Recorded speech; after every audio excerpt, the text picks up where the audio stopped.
Hi, hi, hi. Today is April 16, 2022. Right now it's 1:35 p.m. here in Korea.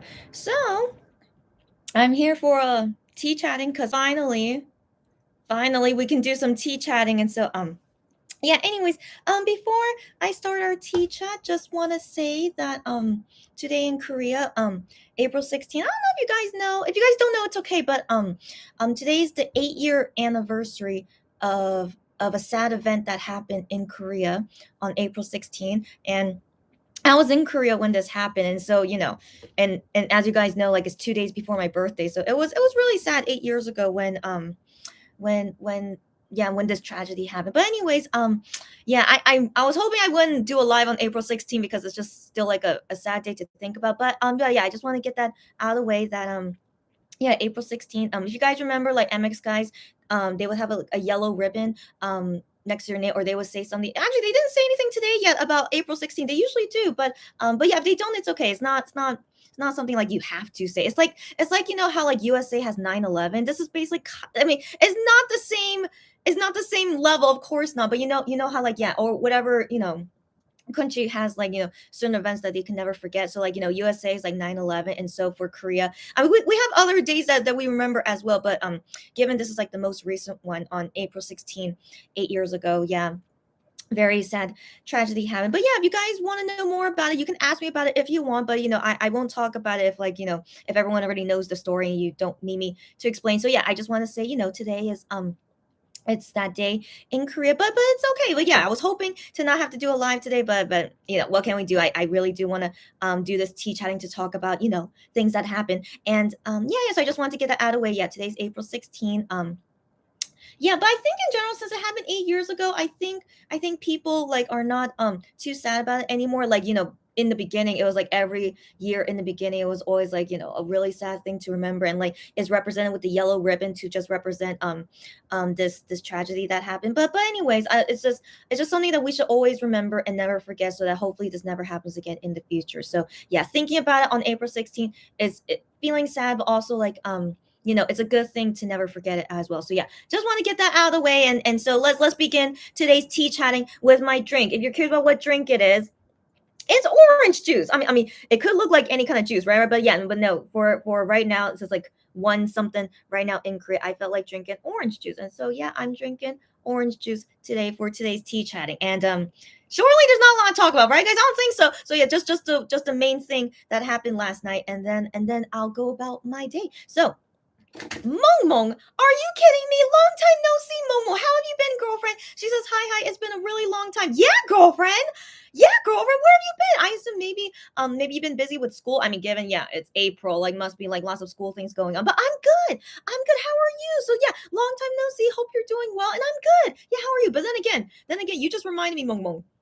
You just remind me. I usually been doing my lives in like the evening time, like after like 6 p.m. because of like watch parties or just like things I was doing where like I just wasn't available until nighttime. But today's Saturday, as you guys know, today's Saturday, and yeah, I'm not super free. I still have lots of work I need to do today. And so, yeah, just that I just decided right now was a good time for me to do a live and talk about these things before I need to go about my day to go work on stuff. Yeah, so anyways, I'm good. I'm good, but how are you? I hope you're doing well. Hi, Sarah. Sarah, I'm happy to see you here as always. Sarah, attendance records, always impressive. So, Sarah, happy to see you here. And she says, yeah, I know what you're talking about. Yeah, thank you very much. Yeah, with the yellow ribbon. Yeah. Sarah, I don't know if you were, but then again, you were a fan of Monster X before no Mercy. So you must have known at that time. But yeah, basically, this tragedy happened in 2014, so it was before MX debut. But I still want to, yeah. But then again, Sarah, I remember you know like old K-pop stuff. So yeah, I'm sure Sarah knew about the news. So yeah, anyways, yeah.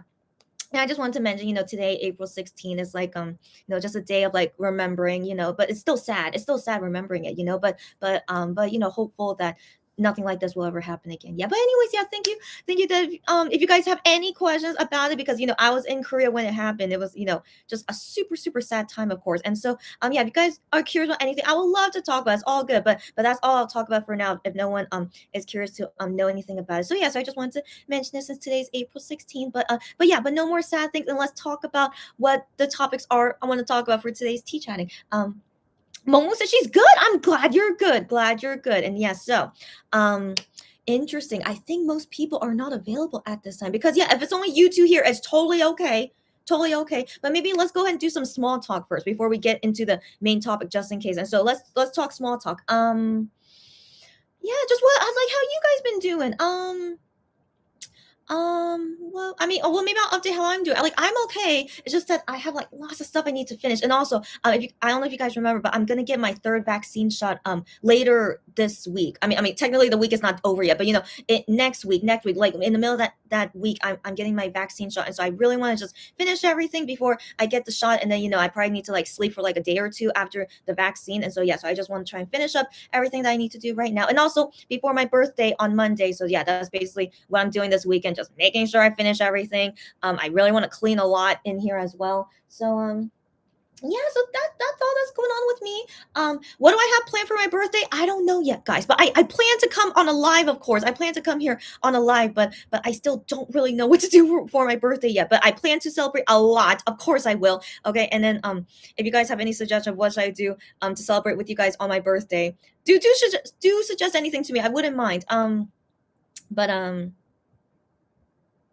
But yeah, that's all I could think of. But yeah, but anyways, this weekend just a lot of things I need. Oh wait, by the way, I'll come again tomorrow. Okay. So other lives I plan to do. So not only on my birthday on Monday, but tomorrow is Easter. April 17th is Easter. So usually I forget about Easter because it's not celebrated at all in Korea. Like, there's no like Easter theme anything in Korea. So no one really celebrates Easter unless you go to church, of course, right? And so if you guys don't know, I am Christian. And so yeah, I've always celebrated Easter, but just in Korea because they don't, unless I go to church, then of course I celebrate Easter at my church, but then because of COVID, I haven't been able to go to church for a long time, of course. And so yeah, so then yeah, almost made me forget about Easter. But anyways, tomorrow to celebrate Easter, we're gonna do something cute to celebrate Easter. I don't know what, but I'm planning for that, whatever that's gonna be. Yeah, so you guys will see me again tomorrow, and for the watch party of Jew Honey on that house show. I don't know what that is, but yeah. So guys, you'll still see me tomorrow. So we have lots of things to do tomorrow, and then lots of things to do on my birthday. And then after my birthday, yeah, maybe I'll just be gone for like a day or two, maybe. And then I'll come back to like do more tea chatting to talk about, the Mazda X new schedule, which is the main topic for today, the Mazda X new schedule. So we'll get into that very soon. But yeah, I just wanted to update you guys on all those things first. So I need to like do lots of stuff so that I could prepare my awesome birthday, celebration, Easter celebration stuff. Yeah. Um, Sarah says, yeah, I heard the news when it happened. Okay, good to know. Yeah, so Sarah, you definitely like longtime K-pop fan, so of course you must have been aware of all the Korean news because yeah, all the singers were talking about it as well. So yeah, glad to know that you knew. But yeah, but living in Korea when seeing all this happen, it was like super super sad. It was super super sad. And then 2 days later, I was celebrating my birthday, but not really. I just at the time just I was with my Korean family at the time, and then they prepared a cake for me, and I was like, oh, that's very nice, thank you for celebrating my birthday. But it was still like kind of sad, it was like 2 days after this tragedy. It was still really sad, except they still wanted to celebrate my birthday. So I was like, I was touched with that, and like that's very nice of them. But it was still, it was like a weird birthday. Yeah, it was a weird birthday. But anyways, but yeah, it was yeah, very very sad. And even a few years later, it was still sad. But now, today's 8 years later. I'm still sad, but it's definitely not as sad as how it was in the beginning. But still, yeah, I can never forget April 16th. So anyways, yeah. Seriously, thank you for reminding me. I need to update you guys about that. Thank you for reminding me. How was your night that day? Hope you had a good dream. Sarah, first off, thank you for reminding me. I wanted to update you guys about it. So if you guys didn't see that live or you weren't there, but on Thursday night, Minhyuk was doing a show that I had no idea what it was. Okay, but I was just watching it, only watching it because of Minhyuk, right? And it turned out to be a freaking scary show. Okay, but to some people it's not scary. Like, most of you guys that were here on that watch party with me, you guys thought it was an interesting story, and I'm glad you guys thought it was interesting. But for me, seeing it and then listening to it, and like all it's really scary. Like, it's a true crime story basically, but I really do not enjoy true crime stories, especially that it was true. It's just really creeps me out that this actually happened. Like if it was fake, would make me not be so emotional about it. But because it was a true story, I'm like, this is so scary, so creepy that this actually happened. And so anyways, I was really, really scared it was going to give me a nightmare. And so after I finished watching that with you guys, then we had another live to like make me happy and only think of happy things, right? And so thankfully that night, well, first off, I slept at 4 a.m. Okay, so as you guys know, like I ended that live at around 3 a.m. and I couldn't go to sleep immediately. I usually can't. So I couldn't go to sleep immediately. And I didn't fall asleep until like 4 a.m. But that's okay. Oh, wait, that's okay. So I fell asleep at 4 a.m. But thankfully, I did not have a nightmare. Thank goodness. So all the happy things that we did in that life, I want to believe really worked, guys. Okay. So I was so relieved. So I did not have a nightmare. I can only remember my dream was that I was walking a dog. So really strangely, like, do you guys remember we saw a video with sea otters, which I loved so much. I still love that sea otter video. And I'm still watching other sea otter videos, by the way, after I saw that. So, anyways, yeah, for some reason I dreamed about animals in my dreams. So yeah, I dreamed about walking a dog. So I was like walking this dog and like trying to help this dog like going around this thing or something. I don't know. But I also remember we were at a school, so we were in the school field, and then I was walking this dog, and then I was meeting like these people that were playing sports in this sports field. Very weird, right? So it wasn't a fantastic dream, but at least it wasn't a scary dream, right? So I just dreamed about simple things like that. And then I think I vaguely remember I dreamed about Gihyun in this dream as well, but we didn't see each other. So I just remember that I was thinking like, oh, Gion is here. So I was like thinking that like, oh, Gion is here, and so I felt like excited to see Gion here, and like I also felt like that he was probably excited to see me. I don't know. It was like just another like weird dream romantic feeling, right? But the thing is, I don't remember really seeing him, but I just remember like feeling in that dream like, oh, Gion is here, and like I'm excited to like see him, but I don't remember like really seeing him though. That's the thing, and so yeah, but still, yeah, still I have not had like a really like nice dream yet. I'm still waiting for the super nice dream to come at me, but not yet, but not yet. But yeah, but just happy to tell you guys no nightmares. And also last night, so last night as well, I did not dream of anything bad. I can't even remember what I dreamed about last night, but I remember it wasn't like super good, but it was just a normal weird dream. Okay, normal weird dream, but not a nightmare. But yeah, I'm all good, guys. And also what we saw on TV, I mean, or maybe just me, you guys didn't see it. And so that show that Minhyuk did, I'm forgetting about it. Like, the thing is, anytime when I think about it, like I remember that story again, right? But thankfully I think it's not being super deep in my memory as long as I don't think about it anymore. So just let's forget what happened. Minhyuk, I hope you never go on that show again.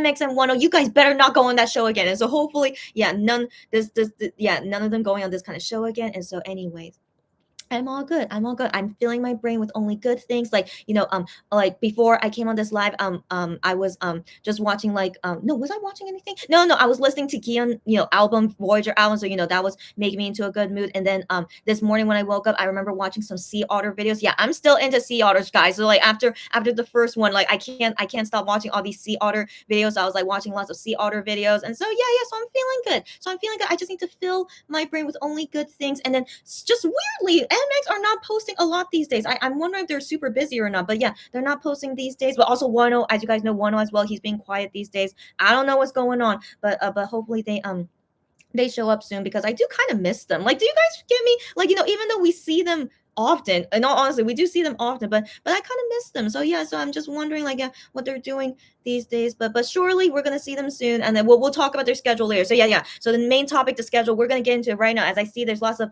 people here now. Okay. So so guys, we're gonna get into the main topic soon. So we didn't talk about the main topic yet. I'm talking about small talk things. So now that I see most of you guys are here, let's get to the main topic soon. So let me get to these comments. Yeah, so Sarah says, hope you had a good dream. Yes, I did. Wasn't fantastic, but I did not have a nightmare. So thank you very much for asking. And so I'm all good, guys. And let's never talk about that scary show again. All right. So yeah, we all good. Momo says, what kind of vaccine are you gonna get? So my first two was Pfizer, but the third one I don't know yet until I go to the hospital. And so they tell me it's either gonna be Pfizer or Moderna. But either one I get will be fine, right? But I am curious, how does Moderna feel? But I won't know until I go to the hospital. And so after I go to the hospital and get the vaccine, and then after I recover from what symptoms I get from the vaccine, I'll come do a live and I'll let you guys know what it is and all this stuff. Yeah. But wish me luck. That I'll react to the third shot. All good. Surely I will be. But yeah, but I'll let you guys know after I get it. Lorelai, happy to see you here. How are you, girlfriend? She says hi. Missed your lives. I know. Usually I go out at bad timing, especially with your time zone, which I know. So yeah, all good. And also happy to see you right now as well. She says happy to see you tonight. Me too, girlfriend. How you doing? But happy to see you. And Lulu, I'm glad you're here, but I thought you would be asleep by now, girlfriend. She says hi, ladies. I know. Finally, the schedule dropped. I know. As you guys remember, I was so annoyed why it wasn't announced on Wednesday, Thursday, and I was like, if they don't announce it on Friday, I'm gonna be like, what the freak is going on? But thankfully, they announced it on Friday yesterday, Korea time. Yeah, yeah. So let's talk about that soon. But Lulu, I hope you could stick around for like maybe 30 more minutes. We're gonna talk about this, and then you can go to sleep. Okay, girlfriend. Sarah says, yes, we finally got the schedule. Yeah, that's the main topic for today, as you can see. Yeah, yeah. Momo says, oh, really? Here in my country, celebrate the Good Friday day until Easter day. Good to know. Yeah, but Korea does not celebrate it. Yeah, yeah. So if Good Friday until Easter is on weekdays, we will have a short 3 days holiday. Yeah, I'm so jealous that you get to have that. And so in USA, they have spring break, which goes with Easter, but I don't think they do like a 3 day holiday. At least that's the last time I remember when I was living in USA. But I don't know if it's different now. But let me know, any Americans here. Let me know if it's any different um with Easter holiday. But yeah, that's all I remember. But in Korea it's legit nothing. But yeah, but it's okay. But yeah, the only way that I remember is when I go to church, and also when you guys remind me about it. And so yeah, yeah, yeah. But I love Easter, by the way, not only because of my religion, but also like the whole feeling of like Easter and all the decorative stuff. I miss that. So yeah, I don't see that in Korea. So one day I hope to go to USA one day during Easter and see all the Easter stuff. Would be really nice. So yeah, next time. And it'll also most likely coincide with my birthday. So that would be nice when I could visit USA when COVID is over. Lulu says, Jew Honey is appearing on Master of the House. That's right. So you guys will still see me regardless tomorrow, celebrate Easter and seeing Master of the House. And also the first concept photo will be released tomorrow as well. So yeah, we'll talk about that later, guys. Sarah, thank you so much for saying it. She says, I'm so glad to hear you didn't have a nightmare. Me too, girlfriend. I was so worried about having a nightmare, as you know, but I really think you guys helped me a lot with all the fun videos you helped me with. And yeah, I really want to believe helped me a lot. And also thanks to those sea otters. I think the sea otters probably helped me the most now that I think about it. And so yeah, all good. But thank you for saying that. Lulu says she found out that they were discussing the scandal of a hospital. Yeah. That's right. I don't want to talk about it because it's so scary. Yeah. Exactly. So you guys can read her summary there. And so she said, why did Minho go on this show? I don't know.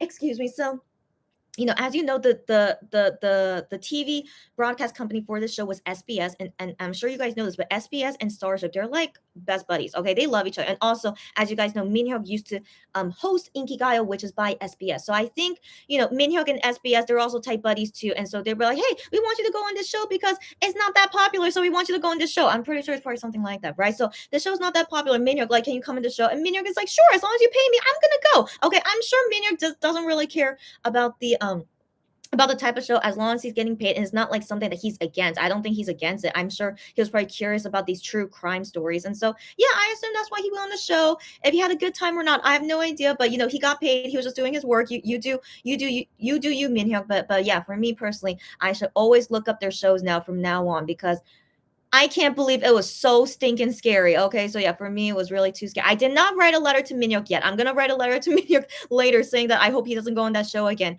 And yeah, but it's all good. I have no nightmares. I'm gonna pretend I don't remember the story. I mean, it's a good thing to remember in Korea's history. Okay, I think I'll remember this as like, oh yeah, I remember hearing the story.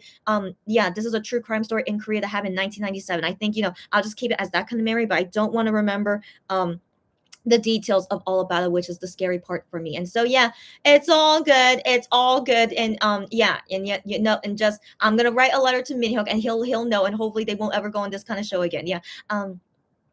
Lorelai says, I follow a woman who has 2 pet otters as pets in Japan. They are so cute. Oh my gosh. First off, I don't know if it's legal in these countries. I don't know, but in Korea, there like I watched this video at that time when trying to make me feel better, is that these people in Korea have these pets as otters as well. And then they kind of have like an otter cafe. So like people can visit there and play with their otters, which is so cute. But their otters that they have is so freaking adorable. I assume it is legal to have them as pets in Korea, but yeah, but so cute. And also, I just found out that one of the otters, from that video we watched, the Korean family with the otters, one of them might be pregnant. I'm like, oh my gosh, is that female otter gonna have another baby? Because she just had a baby a year ago, and then now she's gonna have another baby. And so anyway, just so cute. So yeah, so now I'm like so obsessed with this Korean family with their otters, and possibly getting a new baby. And so cute. But also, I'll go look at the ones in Japan as well. I'll go look them up later. So thank you, Lorelai, for letting me know. I want to find all the otter YouTubers, and I'm gonna cheer myself up seeing all these cute little otter pets. Sarah says Chrissy was constantly wondering the same during the live while watching it. Yes. And then Lulu says Lulu says, I went to Niagara Falls. I know, I'm so jealous. I've never been to Niagara Falls, girlfriend. How was it? Okay, she says, yeah, went to Niagara Falls and had lunch in a Flying Saucer restaurant. You go, girlfriend. I'm going to see a Blue Jays baseball game in the afternoon. You go, girlfriend. Okay, you go. Have a great time. But also, yeah, I'm so jealous. You're having just a wonderful, maybe Easter vacation time. Is that why? Because it's spring break for you. So that's why you're going. Anyways, you go enjoy it, girlfriend. And yeah, you have fun. Sarah says, did you read the story about the Monbebe who met Shanu? What? Okay. So I saw a tweet saying like someone saw Shonu. I saw a tweet like that, but I don't know the story. Sarah, DM me right now, girlfriend. DM me the story and let's talk about that later. Sarah says, sounds like a lot of fun. Yes. And then Lulu, with her whole thing. And then Lulu says, Wano is recording music and filming content in preparation for his imminent enlistment. Lulu, we know it. We know it is coming soon, but yeah, Wano definitely must be busy with it. And then keep in mind, he has one more album. He's gonna go to Japan soon. So yeah. Let's not talk about it, but definitely he's busy with it, and maybe the MX guys right now are busy with it too. Yeah. So yeah, Sarah, I'll read your DM in a bit. Yeah, but everyone, let's prepare. Okay, so while it's quiet right now, we know what's going on. Yeah. So we'll see. Momo says Moderna. Okay, she got the shot with Moderna. Okay, my dad and mom are having a fever, throwing up 2 to 3 times in a day. But thankfully, I only got dizzy a little bit. Okay. As you guys know, each person's body is different. We all have different bodies. How we react to the vaccine, and also when we catch COVID, anything where we get sick, we will get different symptoms. And so for me personally, Mong, when I got the 2 Pfizer shots, I was pretty okay. I just felt really, really tired. I might have gotten a fever. I don't know. I might have gotten a fever, but still, all I did was just sleep a lot, and then I felt good after 2 days. Yeah. So that's basically how I was with Pfizer. But then my family members, they got Moderna, and they overall was okay. Like they were overall okay. And so yeah, nothing about throwing up and having a high fever, nothing like that. So I want to believe, given their similar DNA with me, I want to believe I'll be okay getting Moderna. But who knows? But but I don't know which one I'll get, Pfizer or Moderna, but I'll let you guys know afterwards. And if you don't see me for a few days, maybe I do have bad symptoms, but hopefully I'll be okay, and I'll let you guys know in the live after I get the vaccine shot how I am and stuff. Yeah. Sarah says, not gonna lie, but I have the same thought. Yeah, all of us do. And I always keep mentioning to you guys that we had to prepare any day now in 2022, any day now. We're gonna hear news about them enlisting the military soon. So yeah, any day now, we gotta prepare as always. Lulu says, I'm not working on Saturday. Yeah, I would assume not. Great, and can stay up late. Happy to hear. That's right. It's Saturday for you, or Friday night. Okay, got it. So yeah, glad, always happy to see you guys here on weekends, and everyone's here. That's so great to see. I've been watching Coachella streams. Okay, Epic High will be on at 11 p.m. Pacific time. So that's why you're still up right now. Got it. Wow, that's why Coachella. I mean, guys, is everything really okay concerning COVID? Like I understand that COVID is technically getting weaker, but it's getting more contagious. And like people in general, they're just saying like it's okay to catch COVID as long as you're vaccinated. Is that basically the thing? But I mean, Coachella, yeah, they've been postponed for a very long time. But I hope they're doing everything safely. But yeah. Anyways, as you guys know, in Korea, MX are doing concerts, their fan con and the comeback show with no big COVID restrictions, as you guys know. But like, that's just the way it is here in Korea. They really don't seem to care anymore. So yeah, but anyways, yeah, you guys, whatever you do, and also Lulu, I'm glad you're streaming it and not actually going to Coachella. I would have been like, girlfriend, why are you going to Coachella? But yeah, but glad you're enjoying it as long as you're having fun. Yeah, that's all that matters. Cherry, happy to see you here. Hi, Cherry, how you doing? And then Momo says, same here. I think he's busy with recording and shooting some content for us. Yep. He actually said that's in the fan cafe post. His fan cafe post saying, he actually said he's not working on music, but I'm sure he's still working on music every so often. But he said most of the things that he's doing is filming things. Yeah, like doing things that's like, for weenies. Yeah. So I'm sure that means like filming content and stuff. So yeah, guys, most likely they're doing what Sean Yu did, like, same outfit for each holiday, saying like happy blah blah blah. Yeah, the same outfit in each video, and whatever they prepare for to be posted on YouTube later while they're in the military. Yeah. Sarah says hi, and Cherry says hi, and then Lulu says 88 Rising with Jackson Wang. It's Jackson and BB. They're in the USA right now. Wow, well, really? Yeah, yeah. And she says it's Saturday, 6:20 p.m. Pacific time. Okay, good to know. Are they all really okay? Like I know Tablo from Epic High, he caught COVID in Korea, but it seems like everyone in USA, none of them catching COVID there. All of them are okay. And then Jungkook, yeah, from Jungkook from BTS, when he landed there, he got COVID, but then he might have gotten COVID from Korea, but we don't know, or maybe during the time going to USA, who knows? But yeah, just hope everyone is being safe. But yeah, guys, COVID is getting more contagious, but they say is less deadly. But ideally, I hope none of us catch COVID. Okay, so guys, just always be careful and like don't follow people following what people are doing, like doing all these concerts, and it seems like COVID is over, but COVID is not over. It hasn't been. So but yeah, but I just really weird when like there's so many people acting like COVID is over. So yeah, just anyways, as you guys know, always be careful and please always stay healthy.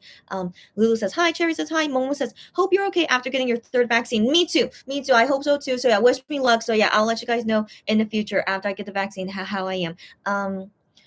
Yeah. So Sarah, I'll see you DM soon. And Lulu says, when I got Pfizer booster, the only thing that happened was a really sore arm. That's right. Each time I get vaccinated, I always get a sore arm too. That's right. But she didn't get any other symptoms. That's cool. My sister is exactly the same as you, Lulu. So that's really interesting. And so yeah, so anyways, I hope surely I'm the same as well, given I have similar DNA with my siblings and they all were fine. So I'll let you guys know though. I'll let you guys know later on.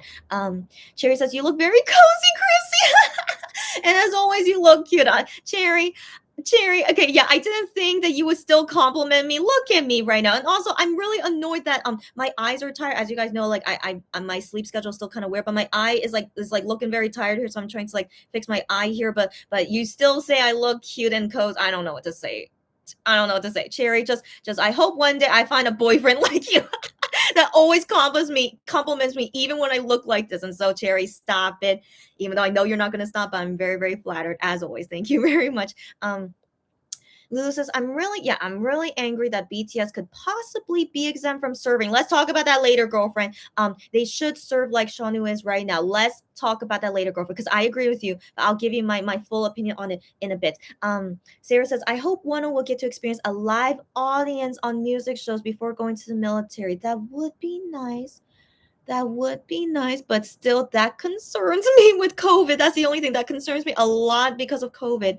But yeah, but I don't know why music shows are not doing an audience yet. But I mean, that's honestly they shouldn't yet. But at least for right now, as far as I know, concerts they're allowing lots of people to go there. They're not checking if you're vaccinated. They're not doing social distancing things there, and so but so far in music shows, they're still not allowing people to go there yet. So I don't know, but yeah, I don't know, but I'm still never gonna go. That's the thing. As you guys know, I could go see them in person, but I don't want to pay to go somewhere to catch COVID. That's basically how it feels like to me. I'm not gonna do that. I'd rather be as safe as possible, even though I love these guys a lot. Like as much as I want to see them in person, I'm not gonna pay my time, money, and effort to go see them and then end up catching COVID. That's not worth it for me. But anyways, but for some people it is worth it for them. But yeah, I'm not like that. As you guys know, I'm not like that. But I do hope to see them in person one day once COVID is better. I don't think it's gonna get better anytime soon, but one day once it gets better. Yeah. But also, Wano to see his fans before he goes to the military in the music show would be great. But he'll still see them at fan signs at least, even though they're very limited amount of people. But yeah, I'm gonna assume he will see, and he's doing that Japan concert soon. Yeah. Don't forget, yeah, that Japan concert soon. So yeah, he'll see the fans often, kind of often, yeah, before he goes to the military. So yeah, let's not think too much about it. I'm sure he's gonna spend these time before going to the military the best he can, and yeah, I'm sure it's gonna be all good. Lulu says there was the notice. Yeah, you guys saw that yesterday, right? Yeah. Yesterday they were announcing a lot of things. Yeah, that they are selling all seats for MX FanCon. Yeah, because the government, I don't know if this was reason. I guess it was reason that the government says, yeah, it's okay, you don't have to do social distancing seats anymore. And then Starship, of course, like, okay, great, like, they don't have to do that. Okay, Starship can still choose to have social distancing seats for safety. They can still do that. But since the government says, oh, you don't have to do that, then Starship's like, okay, great, we don't have to do it.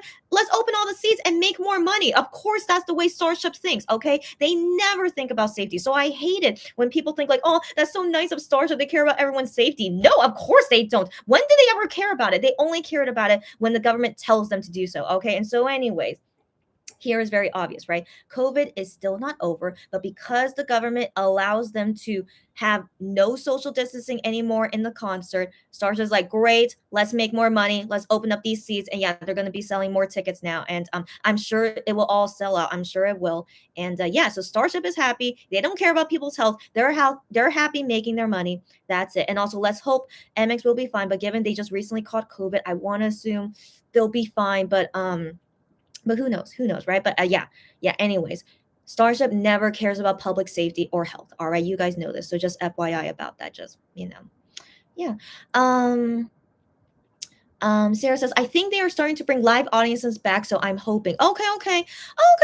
I don't blame you if you're happy about that. Okay, I don't blame you if you're happy about that. But yeah, just in terms of safety, and yes, in terms of safety, that's very dangerous still, given Korea is still in a pandemic right now. But for some reason the government says it's okay. Yeah, so I'm sure once they allow all these audiences to yeah, go to these things, I'm sure then we're gonna see COVID cases increase again, and then probably we're gonna see maybe one will catch COVID. I don't know.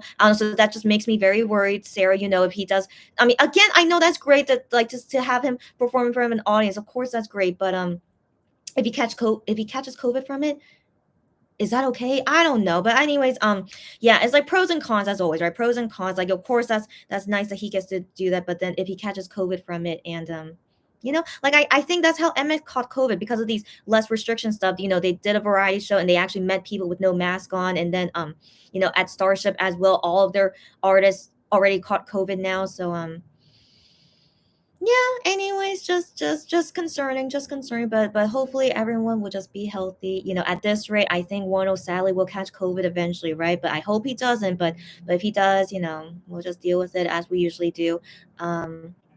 Yeah. Yeah. Sarah says, yeah, saw they are selling extra seats now with the new regulations. Yep. And Sarah says, Starship can gain more money. Of course, they will sell. Yeah, of course. Yeah, they will sell. Of course, they will. Yeah. And Lou, yeah, Lou, that's a good question. Where is the merch drop for this concert? That's right. They still haven't announced that yet. Yeah. That makes me think. Is there no merch? I mean, they're giving away, the off. If you go there offline, you get like a fan and a slogan. Okay, but that's weird if they're not selling it. So, and then other merch as well, because for every fan con, they always have merch, always. And so, actually, that's weird. That's weird. I don't know. It's like 2 weeks away. Yeah, it's 2 weeks away, and no merch announcement. And it's so weird. Okay, that's all I have to say. It's so weird. And also, I don't know if you guys saw anyone post this on Twitter, but people already got their paper tickets mailed to them. So yeah, if they got a ticket for FanCon, the paper ticket, they already got it in the mail now. Okay, which is great. But I saw that the ticket design, it's not even a design. It's just the simple Interpark the standard design, but it's not something with like MX like design on it. When usually for past fan cons, they would actually make the ticket design, something MX related, have their photo on it and like be like, the special text and stuff. But this fan con, they didn't make the ticket fancy. So that makes me think, are they not making this so fancy? I don't know. But Starship only cares about money. So I'm like, unless they think it's not worth making the merch because they're not going to make a lot of money from it. But is that possible given this is Monster X and we're a crazy fandom that buys everything that they do? I don't know. It's very curious. But let's wait. It's 2 weeks away. Surely this upcoming week they'll announce merch, maybe? Surely? Yeah, I don't know. That's a good question. Yeah, that's a good question. And also keep in mind, is seventh term Monbibit even gonna happen? It's already April 16.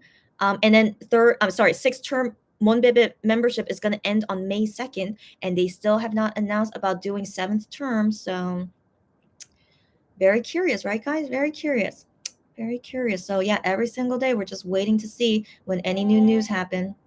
Yeah. Sarah says Starship not having FanCon merch sale would be so weird, but who knows? Yeah, I'm saying that's what I'm saying too, Sarah. That's what I'm saying too. Yeah. So yeah.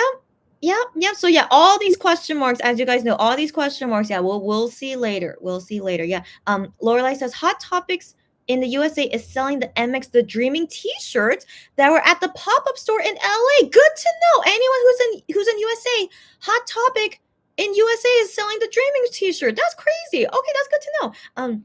And thanks for letting us know. And Lulu says, it's so slack. I didn't even get a confirmation for the streaming ticket. Get out of here. So I did not buy my streaming ticket yet because I still want to wait until it's closer to the day, but I've decided I will buy it on my birthday because I'm cheesy like that. But Lulu, are you serious? So you bought the streaming ticket, but you don't get any. So but the thing is, did you buy it on Interpark? Yeah, you're a Monbebe membership, right? You bought it on Interpark. They usually send you confirmation on it. They usually do, but they didn't. Are you kidding me? Really? On my birthday, when I buy my streaming ticket, I'll let you guys know what happens with me because I'm buying on the Korean website, but then you buy it on Interpark Global website. So maybe that could be a difference. That could be a difference. So yeah, when I buy it on my birthday, I'll let you guys know. But yeah, so that's concerning if really they're being super slack. Isn't it weird? Even the ticket design is not even a fancy ticket design. So the paper ticket, I mean. So what's going on, guys? Super weird. Yeah.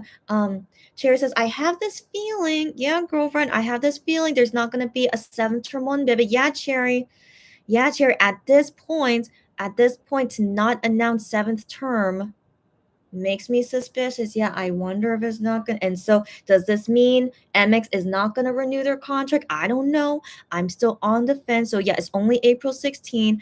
We still have 2 more weeks left in April. So let's wait and see. Yeah. Lorelai says there are 4 different designs. Oh, good to know. We got them with our hot cash, so they were half off. Even better. And Shonu is on 3 of the shirts. Even better. So guys, anyone in the USA or anywhere where you live, I don't know if Canada has Hot Topic, but yeah, thank you, Laura, for letting us know. Yeah, they're selling it at Hot Topic. How interesting. How interesting. They're selling it at Hot Topic.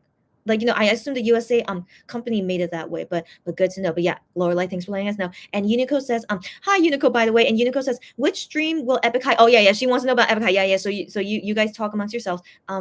Lulu says because they did not renew their contract. Lulu, I'm thinking like isn't it at this point seems like more evidence that they didn't renew, but then at this point in time Monbebes are thinking they most likely renew because they have K-pop Flex Germany concert and the USA tour which ends in June. So they're thinking like most likely didn't they renew because they have schedule up until June. But that's the thing, they only say up until June. So maybe this is the last things they have to do to like round up their contract and then they're gonna finish everything in June. I don't know, right. So anyways, I still did not see it as evidence that they renewed it because they keep saying we only have schedule up until June. So and so yeah, but then these more obvious evidence, yeah, how FanCon is going right now, no announcement of 7th term Monbebe, right? Yeah. Cherry says also because Weenie membership, girlfriend, let's not even mention it anymore. Weenie membership didn't open and it won't at this point. That's what I'm thinking too. And Sarah agrees. Yeah. That's what I'm thinking too. Yeah. At this point, sadly, Weenie like Highline sucks so bad. They should have made second Weenie membership once, like at least once Wano solo debuted as a singer, right? But they never did because we have to do this fan concert first before we could open up second membership. So stupid. Okay, just so stupid. But yeah, I think at this point, sadly, Weenie membership will only stay as first term forever. It seems like because Highline sucks, as you guys know. They are terrible. Okay, so anyways, Lorelai says they also play Monsta X and Hot Topic in their storm music every hour. Love it. We heard Trespass one time and Shoot Out the next. Wow, I love it. I would have assumed they would have played only their English songs, but knowing that they play their old Korean songs, love it. Lorelai, thank you so much for telling me. I don't know when I could go visit USA, but I would love to go visit a Hot Topic, knowing that MX stuff are in there and playing MX songs makes me happy. Good to know. Thank you for letting me know. Unico says, I have to go to Hot Topic now. You better, girlfriend. Yeah. Do you know if you can buy the t-shirt online? Yeah. And anyone that can help her. Yeah. And then Lulu talking about Coachella. And then Cherry says, right, I feel that Monbebe and Weenie membership are connected at this point. Right, girlfriend? Okay, guys. So yeah, we are going a little bit off topic now. And so yeah, we'll get to these topics later, but let's talk about the main topic for today now. So the main topic, the new schedule finally came out. So let's go ahead and look at this new schedule, guys. So I have lots of opinions about it. So let's talk about this. So as you can see here, Look how small it is. It is really, really short. So if you guys remember the original schedule, I also saved that photo too. So the original schedule, um, it was, yeah, it was a lot longer. But the thing is, I was still kind of surprised with the old schedule because there's no mood sampler. So basically, every 2 days is like photos from the same version. So every 2 days is concept photos of each version, and then it's music video teaser and an album preview, and then comeback, right? But then for the new schedule, they are not doing concept photos every 2 days. So instead, it's each day. Each day is a concept photo, and then music video teaser, album preview, and then comeback. So I don't know why they changed it. I was very, very curious. Why the heck did they change it? I don't know. I don't know. Like, is it really that? Like, you had the original schedule. Okay, that was already all planned. Except, then you canceled it because of members catching COVID. But you had that planned already. So why not still do the original teaser that you planned to do? But they decide not to. Isn't that weird? Like, what kind of company thinks that way? I don't know. It's like you already had it prepared, but now you want to cut it short for some weird reason. I don't know, because they could have started the teaser at that time when they announced the new comeback date. So they announced the new comeback date on March. Sorry, March. They announced the new comeback date on April 9. Okay, April 9, which is about 2 weeks until April 26. So I thought at any moment, yeah, they're gonna announce the schedule, and then the schedule was gonna be 2 weeks worth of content, which is what it originally was. But they didn't do that. Instead, yeah, date was announced April 9th, and then now schedule on April 15th, and it's only one week of teasing things. And I'm like, that's so freaking weird. Again, I still think it's freaking weird. So I don't know why they did it this way, but whatever. I remember we complained about it before, that we rather have good quality rather than quantity. As you guys remember, like Gion had teasers for his Voyager album. He had teasers for a month, right? For almost a month, and then the result of it is like he was only on music shows for 1 week. And I'm like, are you kidding me? But also, each day when he was doing a concert photo, it wasn't really that exciting. I'm sorry, Gian, but it wasn't that exciting of concert photos. You guys remember of Gian Voyager. And so anyways, I do prefer like shorter, as long as it's good quality. But it's so confusing to me why they're not doing the original schedule. Like, what exactly happened that you suddenly want to make it into 1 week instead of 2 weeks? I don't know. Like, the way Starship thinks always confuses me. So I don't know. Okay, it's just really freaking weird. So anyway, so the new schedule, okay? And it's always going to be at 10 p.m. because they announced the schedule at 10 p.m. So I want to assume it will always be at 10 p.m. All right. So 10 p.m. Korea time. So Sunday, tomorrow, 10 p.m. Concept photo of love version. Then 2 days later, the 19th originality version. Then 2 days later, vibe version. 2 days later, everything version. And then the day after, the last concept photos. Then the day after, then is music video teaser. Then the day after, album preview. And then the day after is the comeback. Interesting, right? Interesting. And also, I need to mention this. I'm a little bit disappointed I don't have a teaser thing on my birthday, April 18th. As you guys saw, there's nothing on April 18th. I'm a little bit disappointed that sadly, my birthday is on the day that they're not having a teaser photo. But the positive side, they are not stealing my birthday thunder, right? I said this in the beginning because they're not having the comeback on my birthday, but not them stealing my thunder, but even their teaser schedule, they are still not stealing my birthday thunder. So it's okay. I'm thinking it as a positive side, but still, it would have been nice to have seen something MX related on my birthday. But it's okay. But on my birthday though, Monday, we're gonna see Hyungwon and Ju-honey. Ju-honey will be back. Tomorrow should be his last day of quarantine. And so yeah, we'll see Ju-honey back on Idol Radio. So we get to see them on Monday on Idol Radio. So I am tempted to do a watch party on that day. But I mean, it's not a special Idol Radio. The guest on that day is Dreamcatcher. And I don't mind Dreamcatcher, but it's also the first time Dreamcatcher are on Idol Radio. So I'm kind of curious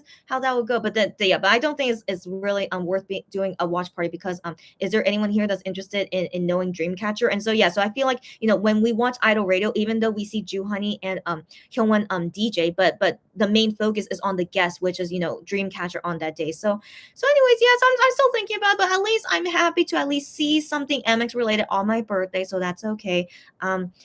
Yeah. So yeah, that's all my feelings about that. If you guys were curious, but on my birthday, yeah, we're gonna celebrate only me, and that's okay. Only okay. So yeah, they're not stealing my thunder. So yeah, I'm thinking on the positive.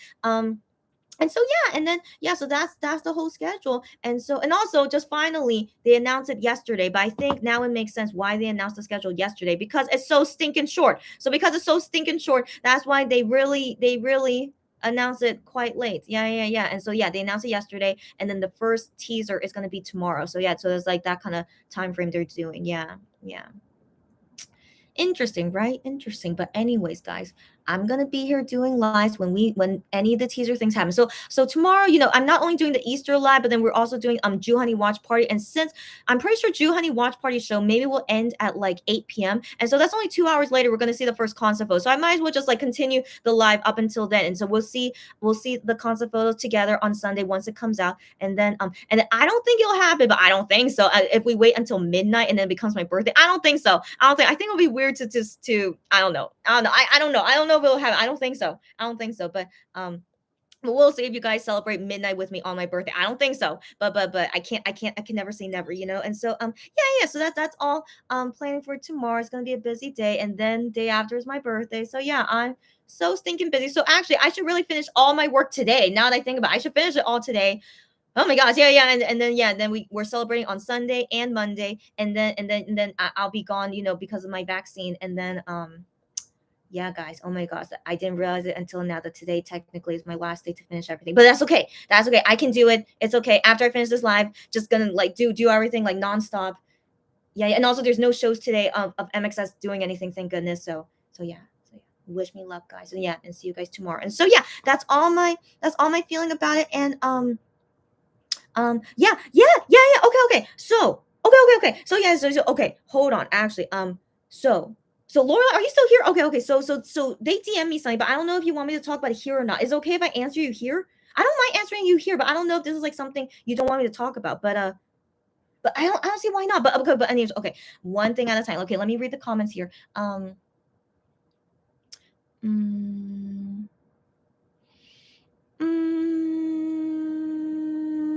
where did I leave? Oh, yeah, here. Yeah, here. Okay. Lorelai. No, I already read that. Sorry. Okay, I already read that. Okay, I already read that. Okay. So Lorelai answering to Unico. Yes, you can. Yeah. And then Cherry says, we don't know a lot about their contract, but they never ever mention Cherry. I've been noticing that too. Yeah. Excuse me. They never ever mention any kind of plans after June. Yeah, guys. So I mean, there could be many reasons for that. First off, maybe they're going to the military after June. I mean, as you guys know, Shonyu enlisted in July. All right. So what if they're the same? What if they're the same? So if they enlist, but also we don't know if maybe they renew the contract and then enlist in the military as well. We don't know. But that's currently the guess for now, why they don't talk about things after June. But then I do wonder, what if they don't renew their contract and then yeah, they go and enlist in the military.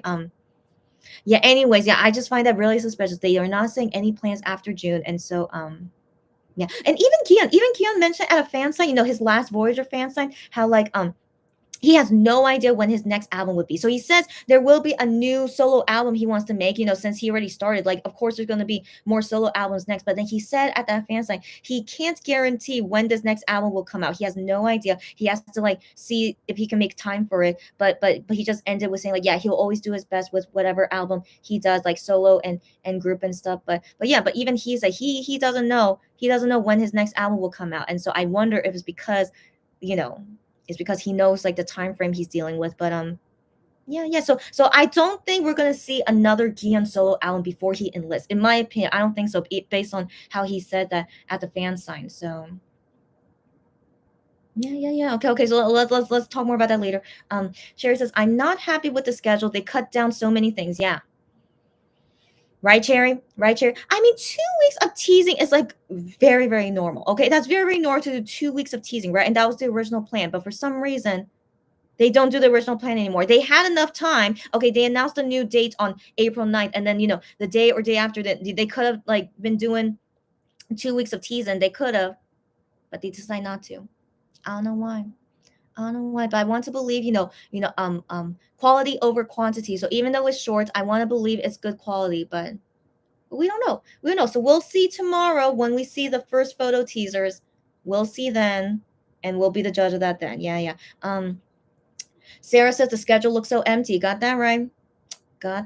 Super weird, right? Super like, I was disappointed from the beginning when, like, there's nothing, teasing about, like, Mood Sampler or, any of the fancy things that they did in No Limit album, but also for Voyager teaser, Gion even had Mood Sampler, in his teasing, but for Shape of Love, nothing like that. Why suddenly change it? Why? What happened? Yeah, I don't know. It's super weird. Super, super, super, super weird. But keep in mind, Wano never got mood sample. Okay, so basically, the schedule that we're seeing of MX is like typically what we see of Wano. So like, it's just exactly what that is. It's super weird, right, guys? It's super weird. Lulu says, I'm not a fan of the Dreaming shirts, but I'll check my hot topic and get back to y'all. I was wondering if it was in Canada. Okay, let us know. Yeah, I would love to know. Yeah, how it is in Canada, if maybe if it's even there or not. So yeah, let us know. But yeah, if you're not a fan of the Dreaming shirt, all good. But yeah, you do you. But good to know. Sarah says, I guess we will get those 2 days per one version concept pictures in one day. Yeah. At least I hope we will get all the concept pictures we were supposed to get originally. That's a good question, Sarah. That's a good question. Are we going to see all the photos that we originally were supposed to see? I don't know. That's a good question because it was originally split into 2 days. So like, are they going to give us all the photos originally in these 2 days given to us all in one day? I don't know. That's a really, really good question. So we'll see tomorrow. We'll see tomorrow. Yeah. Lulu says, I find it extremely rushed. Got that right, girlfriend. Extremely rushed. And the fact they didn't tease the special edition. Good point again. Good point again. But I mean, keep in mind, they also never teased us about the other version albums for No Limit Time as well. And so, but would be nice to tease the special edition. Of course it would be because it's artwork by Minhyuk, photos by Gion, but you know what? Here's my thinking. I wonder if maybe Special Edition is using the same photos from the original 4 albums. Maybe it's like, maybe we don't know. We don't know. Like maybe it's not something completely new from the original album. So maybe that's why they're not going to be teasing special version. It's possible. It's possible. So we have to wait and see. Yeah, we'll wait and see. Sarah says we have Dreamcatcher and IVE. Yeah, IVE for next week's Idol Radio. Yeah, IVE will be on Thursday. Yeah.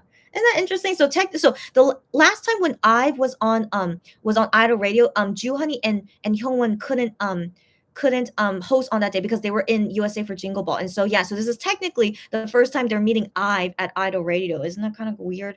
Kind of weird, but yeah, I wonder how's it gonna be if they're gonna say like some stories together about being working together at Starship. I wonder. So yeah, I am curious about that show as well. Yeah. Lulu says a group enlistment. It's possible. As Sarah says, it's possible. It's possible. Yeah, exactly. Man, there are so many things to talk about. And so I remember they were like, okay, wait. Yeah, I need to see your DM. So also, okay. So let's talk about Sarah's DM that she sent me. 1 second.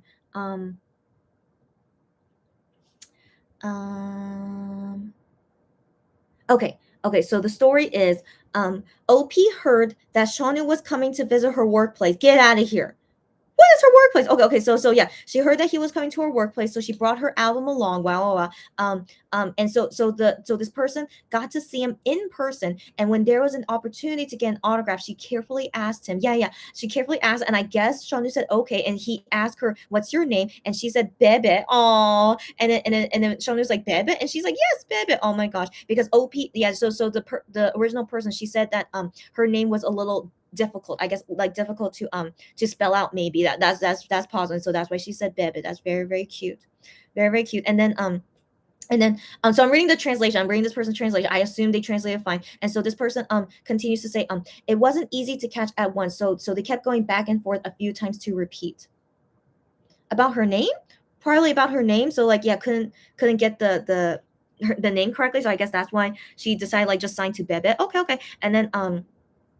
And then it says, the person's friend also asked her to help her get her album signed. Oh my gosh. So that's really saying a lot. Oh my gosh, what a nice friend she is to even ask her. And so anyway, so she asked Shanu again carefully, is it okay that if you could sign this album for my friend? And Shanu says, okay, of course he does. He agreed readily. He's, as you guys know, Shonu's a very, very nice guy. And so yeah, he said was okay. And the moment Shonu saw what album it was, he went, oh, I don't even have this one. Get out of here, Shonu. What? Okay, so he doesn't. What album is it? Is it the USA version? Yeah, it says here the albums were Gambler version 4 and USA album version 2. Okay. First off, Shonu, why don't you have the USA albums? That's ridiculous. That's ridiculous, but it's okay, whatever. Who knows? Who knows? And so the fan then after seeing Sean in real life, she said that he has a really small face and very good skin. Oh, okay. He does not have a small face. Okay, okay, but okay, I have my own opinion on that. He also had chestnut cut hair, so I assume that's like an acorn hair. I assume like acorn hair, and also because he still has like very little hair because of the army rule about the hair. And then she says that Pacific Ocean wide shoulders and like the MX leader who is as big and tall as the door. That's right, that's right. And then oh wow, and so she posted about oh that's nice. Yeah, she also posted the page that he signed. So yeah, she blurred out her name. But that's very nice that she posted the signature. And so Shonu wrote on here be healthy in Korean on there as well. So that's very nice. Oh my gosh. Okay, so continue the story. By the way, Sarah, thank you so much for showing me this because I didn't see this at all. And so, anyways, yeah, moving on. As for Shonu's clothes, for people who might be asking, he was wearing a black denim jacket with beige khaki shorts. Which he wore in the Pepsi V Live with I Am. I know those shorts they're talking about. Okay. And then, he was also wearing glasses, which gave him the look of a fool that isn't a pushover. That's right. I think Shonu mentioned that about himself. Like he's like a fool that isn't a pushover. That's right. And also, yeah, as you guys know, Shonu is still wearing glasses. But interesting why he's not wearing contact lens on this day. Who knows why? Okay, anyways, moving on. And it says, according to the fan, when she saw Shonu, he didn't look unwell anywhere. Okay, and was healthy. Thank goodness. And when the fan told him that Monbin missed him very much, he smiled and laughed quietly. Of course he knows that. Yeah. And then the fan also said he had a good personality and was just a little bit shy around people, which was cute. Yeah. He's that's, as we know, that's usually Shonu's personality. So very very sweet. And then the story continues that the fan's friend who requested her to help get her album signed said that she couldn't decide on which page of the album to get him to sign. So the fan said to Shonu personally pick the page himself and sign for her. And so he personally picked this page. Yeah, he personally picked that page to sign. How sweet.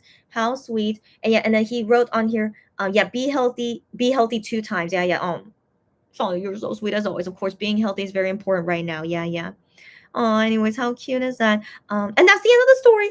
That's the end of the story. So I wonder why, where does she work at? But I assume that's her personal information. So she didn't want to talk about it. But yeah, where exactly did she work that had him go there because of a military duty thing? That's the thing. So as we know, he was working with children. Yeah, unless maybe they had a field trip to go somewhere. Maybe as you guys remember, they had a field trip going to a theme park one time. So maybe it was just a random field trip they had going to whatever her workplace was. But I think very, very kind of Shauna to even sign it. Like, he technically, as a singer, I don't think they're allowed to sign something without asking their manager permission first or something like that. Some companies can be strict about it, but it seemed like given he's working in the military, he's not really working as a singer, right? So I think given he doesn't have restrictions because of that, I don't know. So I want to believe, he was okay to just sign these things because he wanted to, not because he has any rules to go by. But I do remember one time when Shonu met a random fan randomly on the street. I think he said, "Oh no, I can't take a picture." I think he said that I can't take a picture, but I can't remember if he said he could sign something. But I remember with other singers as well. Sometimes if they meet a fan in public, sometimes they say, "Oh no, I can't sign this for you because blah blah blah." Usually there'll be restrictions like that. But anyways, very very nice of Shonu to do that even while he was working. Even while you're working, taking the time out, to meet a fan to be willing to sign it. So yeah, just very nice. As we know, Sean, he's always nice like that. And so, anyways, yeah, I appreciate that we have another story of a fan, meeting Sean in real life. So that's really, really nice. And my opinion, I don't think he has a small face. I don't know what people are judging by, who has a small face and not a small face. But in my opinion, Hyungwon has a small face. He does. He really does. Hyungwon has a small face, but the other guys, they have normal size face. And so there are some people that do have a really long face. They're just born with it. It's nothing ugly or bad about it. Just I think Korean people, they're more obsessed with it looks prettier as a smaller face. But I'm like, I don't know. They're just always weirdly into these things. And so anyways, some people have a long face, but they still look great. Okay. I'm trying to think of an example of someone. Have someone who has a long face. I'm trying to think, but I don't think anyone in MX has that kind of long face. I don't think so.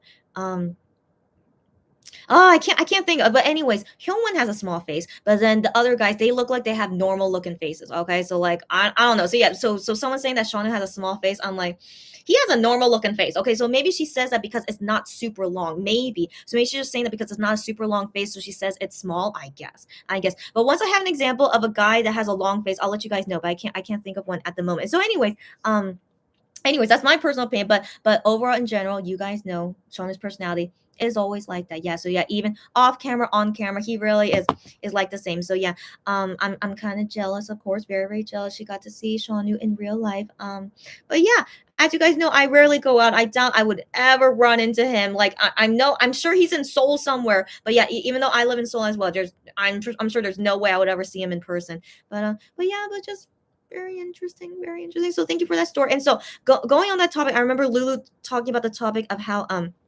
BTS, yeah, BTS are in the news more these days because currently the government is thinking about whether to exempt them from military service or not. So my personal opinion. Okay, so I've always been this opinion from the beginning. I've always been this opinion from the beginning. When it was even mentioned, I'm like, when it was even considered that BTS should get exempted from the military, I'm like, did they save Korea? Did they save someone from dying? Did they stop a war? Did they what? I mean, did they save this country from something? No, they didn't. Okay? So like I was just so like shocked. Yeah, I was shocked that it was even to consider them being exempted from the military. And I'm like, what did they do? Did they save this country? What did they do? Okay, so as you guys know, every celebrity singers included, every single celebrity has done their military service unless they have a special exception because of like health or personal situations. So like there are exceptions that could happen because of your health and personal issues that can get you exempted from the military. That does exist. But then the reason for BTS to get exempted is because they're very famous singers. Is that the reason? Like what exactly is the reason? Okay, so like I still can't understand that they're even being considered to be exempted from the military because they're super famous. Is that it? I mean, what exactly is the criteria of being super famous? Dongbang Shingi is also super famous. Shinhwa as well. God, Big Bang, as you guys know, and like Super Junior. Okay, like there are so many globally famous K-pop groups, but they all went to the military. Okay, so like why suddenly BTS for some reason they have this special like again you guys can see my reasoning, right? I mean, I do understand that BTS are very, very famous overseas. I do understand that, like more than how like Big Bang and Dongbang Shingi and all the past guys, like they have never reached to this kind of like very, very like big international global popularity, I guess. Okay, so I do understand that, but does that qualify you to get exempted from the military because you're so globally famous? What about Psy? Okay, well the thing is Psy did not get globally famous. He got globally famous after he served the military, so that doesn't count. But Psy, as you guys know, with Gangnam Style, he got very very famous from that. So I wonder if he didn't serve the military yet, would he get exempted because he was so globally famous? I don't know, but I feel like this criteria that if you're a singer and you get globally famous, that means you don't have to serve the military and don't have to save your country if we go into war. Does that make sense? It makes zero sense to me. So I don't even know why the Korean government is even considering exempting them. Like they should not even be considering it. But to even consider it is ridiculous to me. Okay. I still cannot believe it that this is still happening. And so anyways, in my opinion, if they do get exempted from the military, it better be a freaking good reason. Okay, so I know some fans make this argument. It's like Olympic gold winners don't serve the military. Yes, I do understand. And also, if you're like really really good, like you get like globally known for like some kind of like artistic ability. Like I did meet a guy like this before. So like this guy, he's like he's won like a very very big award in piano, right? He won this really really really big award in piano, and so he told me like yeah that exempted me from going into the military because they want me to continue like this piano career and like what blah blah blah. And I'm like, oh, and like that's very interesting. They would exempt people like that. So I do understand it. So people are comparing that BTS, they're comparing that BTS is like the same as winning a gold medal in the Olympics, or like a very very like they like very very big thing that they win as an artistic person, they would get exempted from it. And I'm just like, I don't know.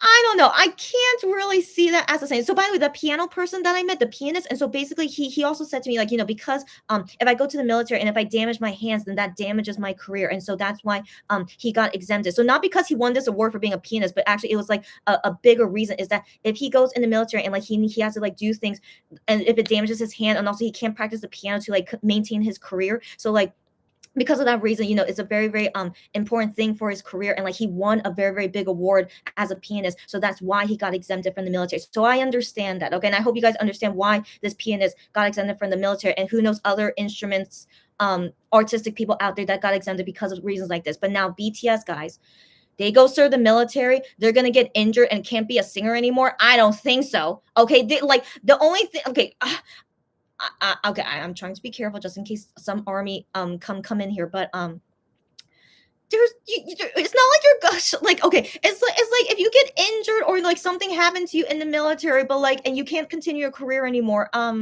I don't think that's possible. Okay, in my opinion, I don't think that's possible. Like, you're very safe in the military as well. Like, I don't think like something's gonna happen where like I can't be a singer anymore because I broke my hand or I broke my leg. No, you can still be a singer even if you break those things. Okay, so I don't know. That's I can't compare it to like the pianist guy that got exempted from the military. Okay, so um anyways, but yeah, but then some people argue that it's like, when you win a gold medal in the Olympics, they exempt those people from serving the military because they gave a big honor to the country of Korea because of winning this gold medal. And like, I do understand that the Olympics is a very big thing, and if you're a gold medal Olympic winner, you gave the country, you represent the country. So these Olympic athletes, they represent their country, and they represent their country, and and they succeeded with themselves with their effort as an athlete. So also keep in mind they're an athlete, and so like if they go to the military and like if they ruin their bodies or something, and they can't maintain their career as an athlete, like I can understand that's probably why they get exempted, because of like their physical is very important as an athlete, which is their career, and they won a gold medal. So I kind of understand now why they exempt the Olympic gold athletes, to not do the military, because again, their body is very important for their career. And so anyways, I hope you guys are understanding my points, right? And so BTS, they are regular K-pop singers, that suddenly got globally famous, okay? But is their fame something that's like making Korea amazing? Like, again, are they saving the country? Are they doing something that's I don't think so, because before BTS, K-pop was always popular, as you guys know. Okay, the beginning of the people that make K-pop popular was actually HOT. Okay, so HOT should have been exempted from the military. Okay, because they started K-pop. All right, so actually, not HOT. I think it was like New Kids on. Not sorry. What was it? Soteji. Soteji technically started K-pop. Okay, you guys get what I mean, right? BTS did not. BTS did not save K-pop. They are not the start of K-pop. They are not doing something to like something for Korea. No, not at all. Okay, so again, like, what is the reason that they get exempted? But then all the other K-pop singers that before them that were like more, that did like more things for the country of Korea, but they still went to the military. So anyways, I'm gonna wait and see what if there is a very very good reason to exempt BTS from the military. So that's the only way that I would accept it, if it is a very very very very very good reason. But so far, I don't think it's possible to I don't think it's possible. But yeah, so that's my really really long rant about it. Sorry guys, but in my opinion, if they do get exempted from the military, and like, it better be a really really good reason. But if it's not a good reason, I think their reputation will not be very good if they get exempted. And and then what exactly is this the criteria then for future K-pop singers? Could they also get exempted from the military if they like do something like what BTS did? So is this going to change the criteria now? Like, being a K-pop singer could get you exempted from the military. So that's very debatable, right? Very debatable, and I think that's really crazy. That's really crazy that a K-pop singer could get exempted from the military. So all right. All right. I'm sure you guys have lots of comments. I do see lots of comments here. let's continue talking about this. Okay, so 1 second. Okay. Lulu says Monbibin mentioned Monster X playing Overwatch with VIX members. That's right. That's right. I also remember seeing them do a variety show of playing Overwatch. I saw the episodes where Minhyuk, Gion, and Ian were playing. Yeah, I saw that too. Yeah, I know exactly what you're talking about. I wasn't familiar with VIX members. Ian was very embarrassed the first round. Yeah, I remember they didn't play very well. Only Minhyuk was good at playing, but yeah. Gion and Ian, they weren't super great, but I remember, yeah, the VIX guys, and I thought there was other guys. I can't remember, but yeah, it was an interesting episode. But I know what you're talking about. Yeah, Sarah says, "Oh yeah, yeah, you DM me a video of a stay recommending losing to, excuse me, recommending losing you to Bangchan." I did see this tweet already, but I'll talk about that later. But yes, thank you for the DM, and let's talk about that later. Lulu says, "I always found that weird that a small face is a beauty trait, like a pointy chin." Excuse me. I think a round face is lucky in Chinese culture. Is it really? Because as you guys can see, I have a round face, as you guys know. But that's good to know. Okay, that's good to know. But yeah, but in Korea, for some reason, they're really, I don't know. Maybe they think just having anything small, like a small body, like a small anything. So even with a small face, so that makes you more handsome. I don't know why, but even if you have a long face, you can still be pretty and handsome. And so I need to find examples of them, and then I'll talk about that with you guys next time. But yeah, I know it's just weird. Like Korean like trends and like what things they think is pretty always keeps changing often as well. And so yeah, it's interesting. Lorelai says, I think it's the money BTS brings in. You make a good point, Lulu. Sorry, I was about to call you Lulu. So sorry, Lorelai. Yes, I do wonder if that's the reason why they're even considering it, because of stupid money. But that is not a good excuse to be exempted from the military. And so yeah, so she says here, in addition, BTS's contribution to the Korean economy was $1.43 billion. Okay. According to a study by the but okay, yeah. Thank you for citing your source. And then she also says the revenue generated from that one song contributed towards providing around 8,000 jobs during the COVID-19 pandemic. Okay. And then Lorelai says, I'm not sure if that is the reason, but I think it is why it might even be considered. Okay.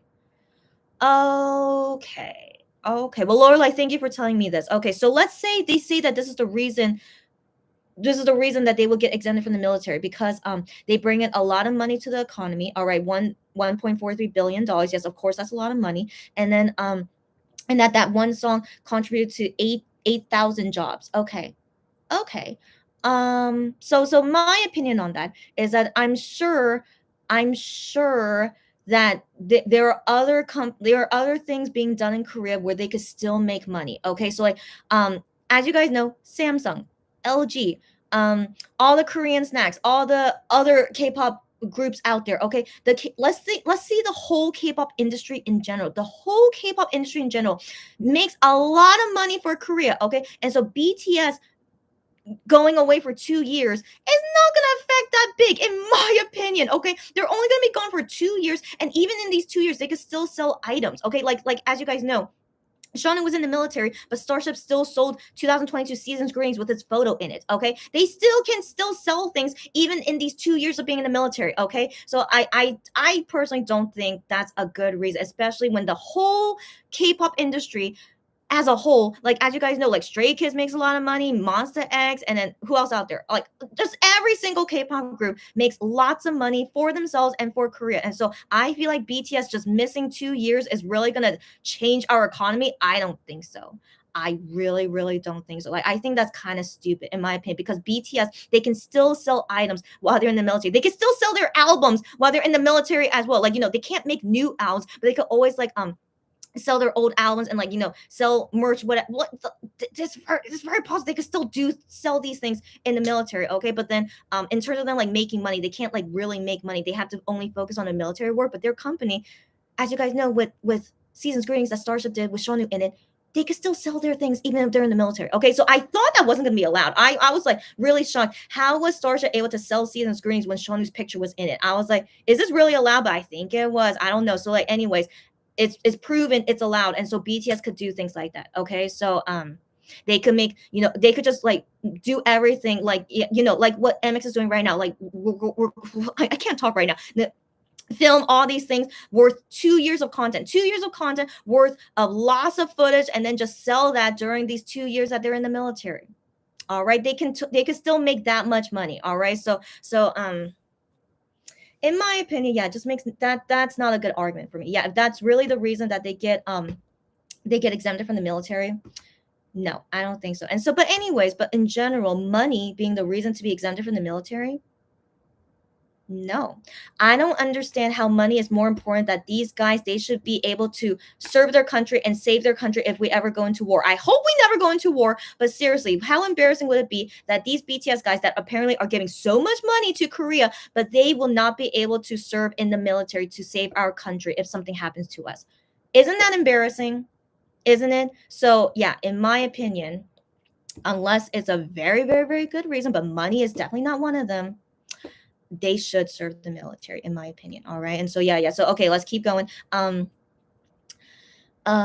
says, I saw a post that listed the reasons they want to exempt BTS and it felt weird. Okay, Sarah, I hope you agree with me. Okay, yeah, she says, it's all about their USA success. Okay, like Billboard and Grammy, and I'm like, why is the USA success equals Korean military exemption? That's exactly what I was thinking. That's exactly what I was thinking. That no, like Olympics, as you guys know, Olympics is a global thing, as you guys know. So I do understand why they give the exemption for an Olympic gold winner, and especially as an athlete, it is important for you to maintain your body so you could continue to, continue your career as an athlete. So I can understand why they exempt it after you win a gold medal, though. So they don't give it to any athlete. It's just after you win a gold medal, you get exempted from the military because you represented Korea and you did an amazing thing like that. And so yeah, but USA success as a singer. So as a singer, if you get USA success, that means you get exempted from the military. Does that make sense? I don't think so. I don't think so. So yes, Sarah, I agree with you. That does not make sense to me. No, no. USA success does not mean it's a global success like the Olympics. No, no, no. I don't like that at all. Yeah. So that's really embarrassing, in my opinion. That would also be very embarrassing. If the reason they get exempted is because they have a huge USA success, how embarrassing would that be? All right. Oh my gosh. Okay. And Lulu says, it looks really bad if they do within the Korean culture. It feels like a further privilege that the rich can be exempted while normal men have to serve. That's exactly what I'm saying. If they say the reason is because of money, that's exactly what I'm saying. That's exactly what I'm saying. Yeah. Sarah says, yeah, it's mostly about the huge amount of money they bring in. Oh my gosh. Yeah. No, that is definitely not a good reason they should be exempted. Oh my gosh. Mm-mm-mm. Mm-mm-mm. No, no, no. Lulu says rich kids have renounced their citizenship to become American and Canadian to get out of the military service. That's right. Some people have done that, but thankfully they're not celebrities. If those were celebrities, their career in Korea would be over. But yeah, Lulu, that's right. Some of them do that. That's right. Very, very sad. Very, very sad. Yeah. Lorelai says Forbes says they bring in an additional $5 billion a year to South Korean economy that puts them in the same league as Samsung. Okay. So then again, I would argue Samsung employees can they be exempted from the military then? How about the Samsung like CEO? I mean, before he became a CEO, he already served the military. But it's like, yeah, if you go work for Samsung, you can be exempted from the military because you make so much money for Korea. Does that make sense? It still does not make sense, right? Money, I don't think money can ever be a reason to be exempted from the military. Yeah, that makes zero sense to me. Yeah. Sarah says, while we have Taehyun giving up his USA citizenship, I did not know he did that. He gave up his USA citizenship in order to serve the military. Wow. And I think that's a good decision because his career is also in Korea. So if he decided to keep his USA citizenship and not serve the military, but still want to continue working in Korea, that would totally ruin his reputation. So he did the right thing. Yeah, I mean that's really really tough to give up your USA citizenship. How come he couldn't be dual? He couldn't be dual. But anyways, yeah, but maybe because of military laws, maybe he had to pick one. I don't know. But anyways, I say good decision because his career is in Korea, not in USA. So yeah, I commend him for that. Lulu says he also served in the Marines. You go, Taehyun. You go, Taehyun. Yeah. Lorelai says Forbes has been writing a lot about how much they generate in South Korean economy. Okay. Okay. Sorry that I scoffed, but but Lorelai, thank you very much for this information. But I still don't ever see money as a reason to get exempted from the military. That's just so ridiculous to me.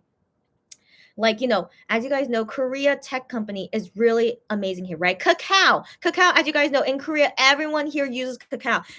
Do people that work for cacao or create cacao, do they get some kind of special benefit and don't get to serve in the military because they create a great company? Naver, what about Naver? Like, again, guys, money makes no sense to me to be exempted from the military. Makes no sense to me. No, just makes no sense to me. Okay, so people saying that's the reason they should be exempted because they're making lots of money for Korea. Korea has lots of other companies here and other K-pop groups that is also contributing to our economy. We're doing fine, okay? So like, I don't want to believe that because when BTS goes away for 2 years, that Korea is gonna go into shambles. Of course not. Please, okay, guys. Here's another fact. BTS did not release a Korean album for 2 years. It's been 2 years. No Korean album. Is Korea fine? Yes, Korea is perfectly fine with no BTS Korean album for 2 years. Okay, ridiculous. Okay, so yeah, any argument about them making a lot of money for Korea, no, that's garbage to me. Okay, I people need to like step up their arguments because that's definitely not a good argument to me. Uh. Lorelai says, I have also heard it would be very hard to protect them while they're in the military. They employ 200, wow, 250 to 300 people for security alone. Oh, so now it's because their security. I'm sipping my juice, but I'm also imagine me sipping tea as well. Okay, like the action of like sipping tea. Like this is how I feel about hearing these excuses like that. So okay, so the Korean government is saying, oh, we most likely won't be able to give them enough security because they are so popular. Okay. Oh my gosh, like cry me a river. I'm sorry, guys. Okay, so anyways, so I want to believe in the Korean military, they have top security regardless. Cause they're the freaking military, okay? So first off, they're the freaking military. They should have top security regardless, okay? So like that's ridiculous to me. Okay, so like if they at some point have a fangirl like get into their security, that their security must be really bad. Then I'll be really scared for my country. Okay, that a fangirl is able to like bypass their security. Okay, surely their security is not that terrible. Okay, so like I'm sorry, like that I scoff at that. Okay, and so anyways, so surely Korean military security is really good and no fangirl will come in. Okay, surely not. All right. But then another thing I want to consider as well is that there are so many different jobs you could do in the military. Okay, so many different jobs that you could get placed in. And I want to believe, given they know about what BTS guys are, what they have to deal with, that they will most likely be put in a military job where like they are not in public. They shouldn't. Okay, they shouldn't. Okay, so not going anywhere in public, and then doing something that basically, is to prepare them for whenever if we go into war, they should be prepared for these things. Okay. And then so surely, I want to believe Korean military security is not that terrible, and they will like make them do a job that's not in the public eye because definitely, they can't be like Shawnee, like doing his job in public, doing these things. So like Shawnee was very lucky he's not super popular. I don't know, but I'm sure he still gets stopped by every so often. But yeah, but that's a job BTS guys shouldn't do, like doing something in public. They should be doing something that's like closed in, that's like high security, which I'm sure Korea has. Okay, whatever the FBI, whatever is here. Okay, I'm sure they'll probably do something kind of job like that where like there's no kind of infiltration can happen. All right. So like, yeah, I mean, again, people need to come up with better reasons. Okay. So Laura, like, thank you so much for telling me these reasons. These are like some things of what the fans are saying, but like, yeah, I'm shooting them down right now. These are not good reasons. Okay. I still don't think these are good reasons. And so yeah, so I'm really curious if they do get exempted, what is the reason? And then I would love to talk with you guys in the future, tea chatting at that time whenever we hear news about BTS enlistment.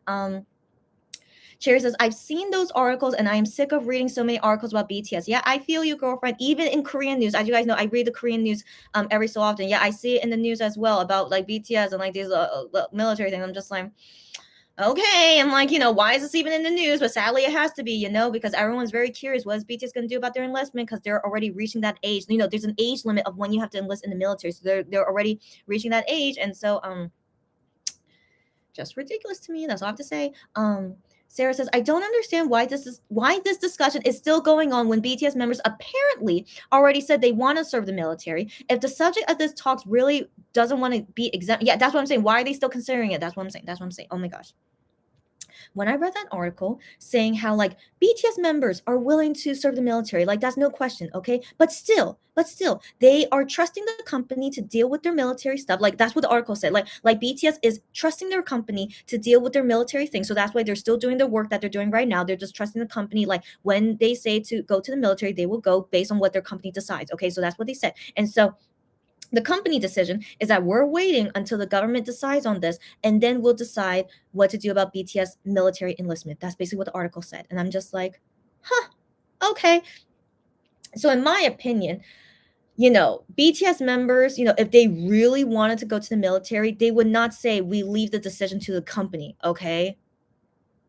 Okay, so it feels like BTS are like, yeah, we'll serve the military. Of course we will, but if we don't have to, I don't want to. I feel like they're probably feeling that kind of situation, and so that's why they're leaving it to the company to decide for them. Like they're okay either way, basically. So yeah, so in my opinion, if BTS really wants to solve this issue and they actually really want to serve the military, then they should not even say, "Oh, we're not going to wait for the government to say if we're exempted or not. We want to serve the military. Let's just go and do it." Okay, that would be really, really go on their reputation if they did something like that. But they are not doing that because if they get exempted, they would happily accept the exemption.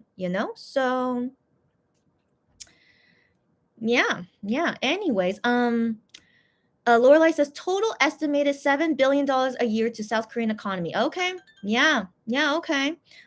Yeah. Again, Lorelai. Again, thank you very much. I'm not saying this towards you, of course. Like, I'm really appreciative that you tell me this info. Okay. So do keep in mind, Lorelai. I'm not like being annoyed at you. Okay. But I'm just at the data. Okay. So just thank you very much for. I'm only judging the data, and so the data. Yeah.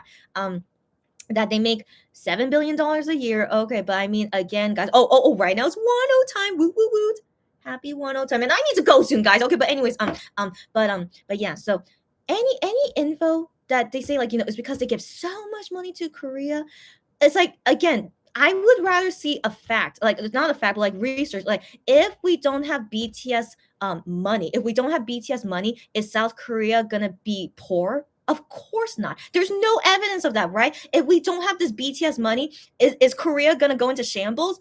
Of course not. Keep in mind, BTS debuted in 2013, but they didn't get super popular until 2017, and Korea was doing perfectly fine before BTS got super popular. Okay, so like I still can't see that argument. So like, basically are they going to exempt them because they're going to be missing out on making more money? But still, people should know we were fine without BTS and we will still be fine even if they go away for 2 years. Okay? So like again, this money argument, yeah, I don't like it. It's not a good argument. It's just yeah, just to exempt someone because they make so much money, that's terrible. Okay, that's terrible, and I would be embarrassed for them if they really get exempted over money. Okay, that's embarrassing. Yeah, and then and Lorelai says, I like BTS. It's all good. I used to like BTS too. I still sometimes listen to their songs, but not often. But Lorelai, no hate. Okay, no hate. I totally appreciate all fans. It's all good. Yeah, she likes BTS, but they do get a lot of attention. Yeah, of course, and that's why this is in the news. Yeah. So yeah, exactly. Yeah, I feel you. Yeah.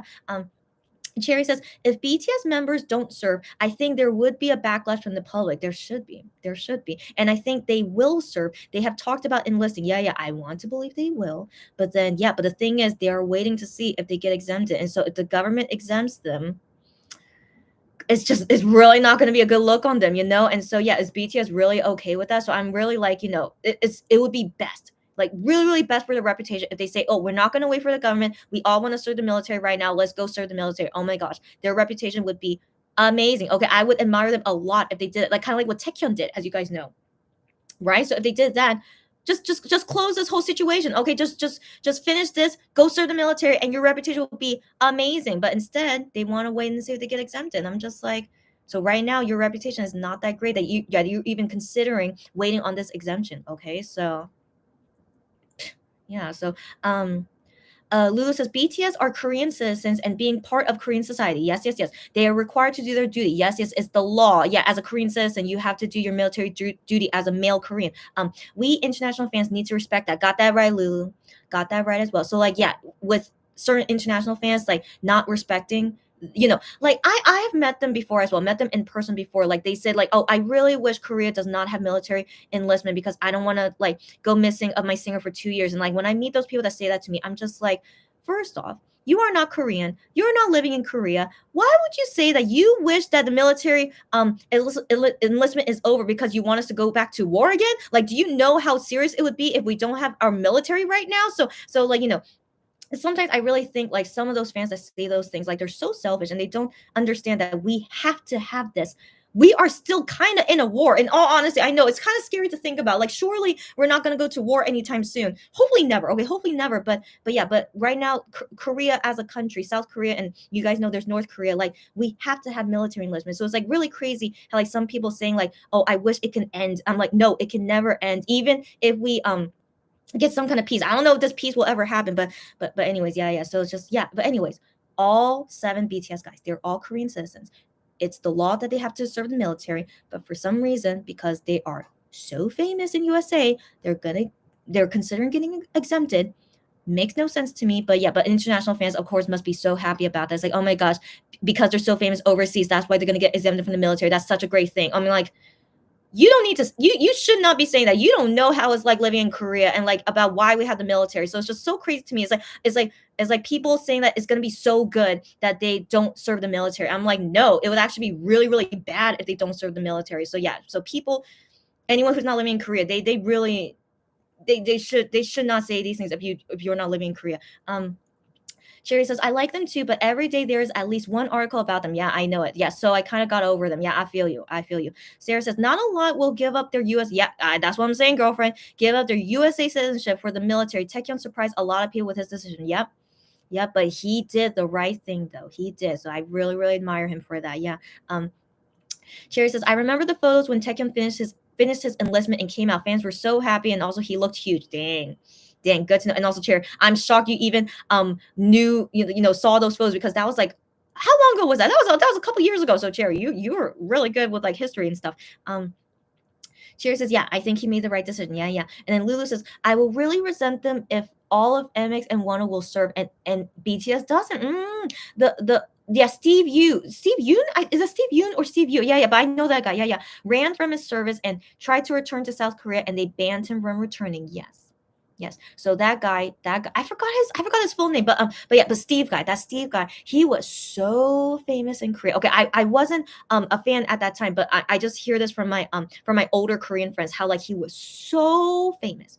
He was so famous in Korea. All right. So I don't know compared to what level, but she was basically telling me like he was legit so famous in Korea. All right. And then sadly, when it was time to serve the military, he did this. And so doing this technically was legal, right? Technically was legal because he had USA citizenship or something. So I don't know. It's like, he was technically being legal. He wanted to change to his USA citizenship and not be Korea anymore. And so that's why he was able to avoid military service. But he wanted to go back and still work in Korea again. But they're like, no, you cannot come back anymore. Like, you did that. You wanted to stay in USA, so you stay in USA. All right. So I'm pretty sure Taecyeon, he knows how serious that is. Like, if he wants to continue working in Korea. And so yeah, again, like, it's so great that Taecyeon did that. Of course it is, but also I feel like that was the only right decision that he should do if he wants to maintain his career in Korea. And so yeah, so that's how serious it is. Yeah. And so that Steve guy, it's very, very unfortunate. He really didn't want to do military, but he wanted to continue his career in Korea. That's sadly very embarrassing. Very embarrassing. And that's why, yeah, we don't hear about him anymore. Yeah. Lulu says Taemin is serving despite his anxiety issues. You got that right, girlfriend. Shonu is serving despite his previous injuries. Got that right, girlfriend. BTS should do their duties. Exactly. All right. And then Sarah celebrating with me one of those times. Yes. And then Lorelai says, shareholders info at Big Hit /Hype says BTS is dropping their next album June 17. And will world tour, okay, late summer. So unless military service is going to be winter, they aren't expected to go soon. All right. So since they already have this date set, I assume they probably already know that they don't have to serve in the military yet. But that's because the government is still thinking about their exemption. But then also keep in mind, they got exempted. They already have like, do you guys remember last year there was an article saying that last year a BTS member was supposed to enlist in the military, but then the government allowed them to wait one more year. Excuse me.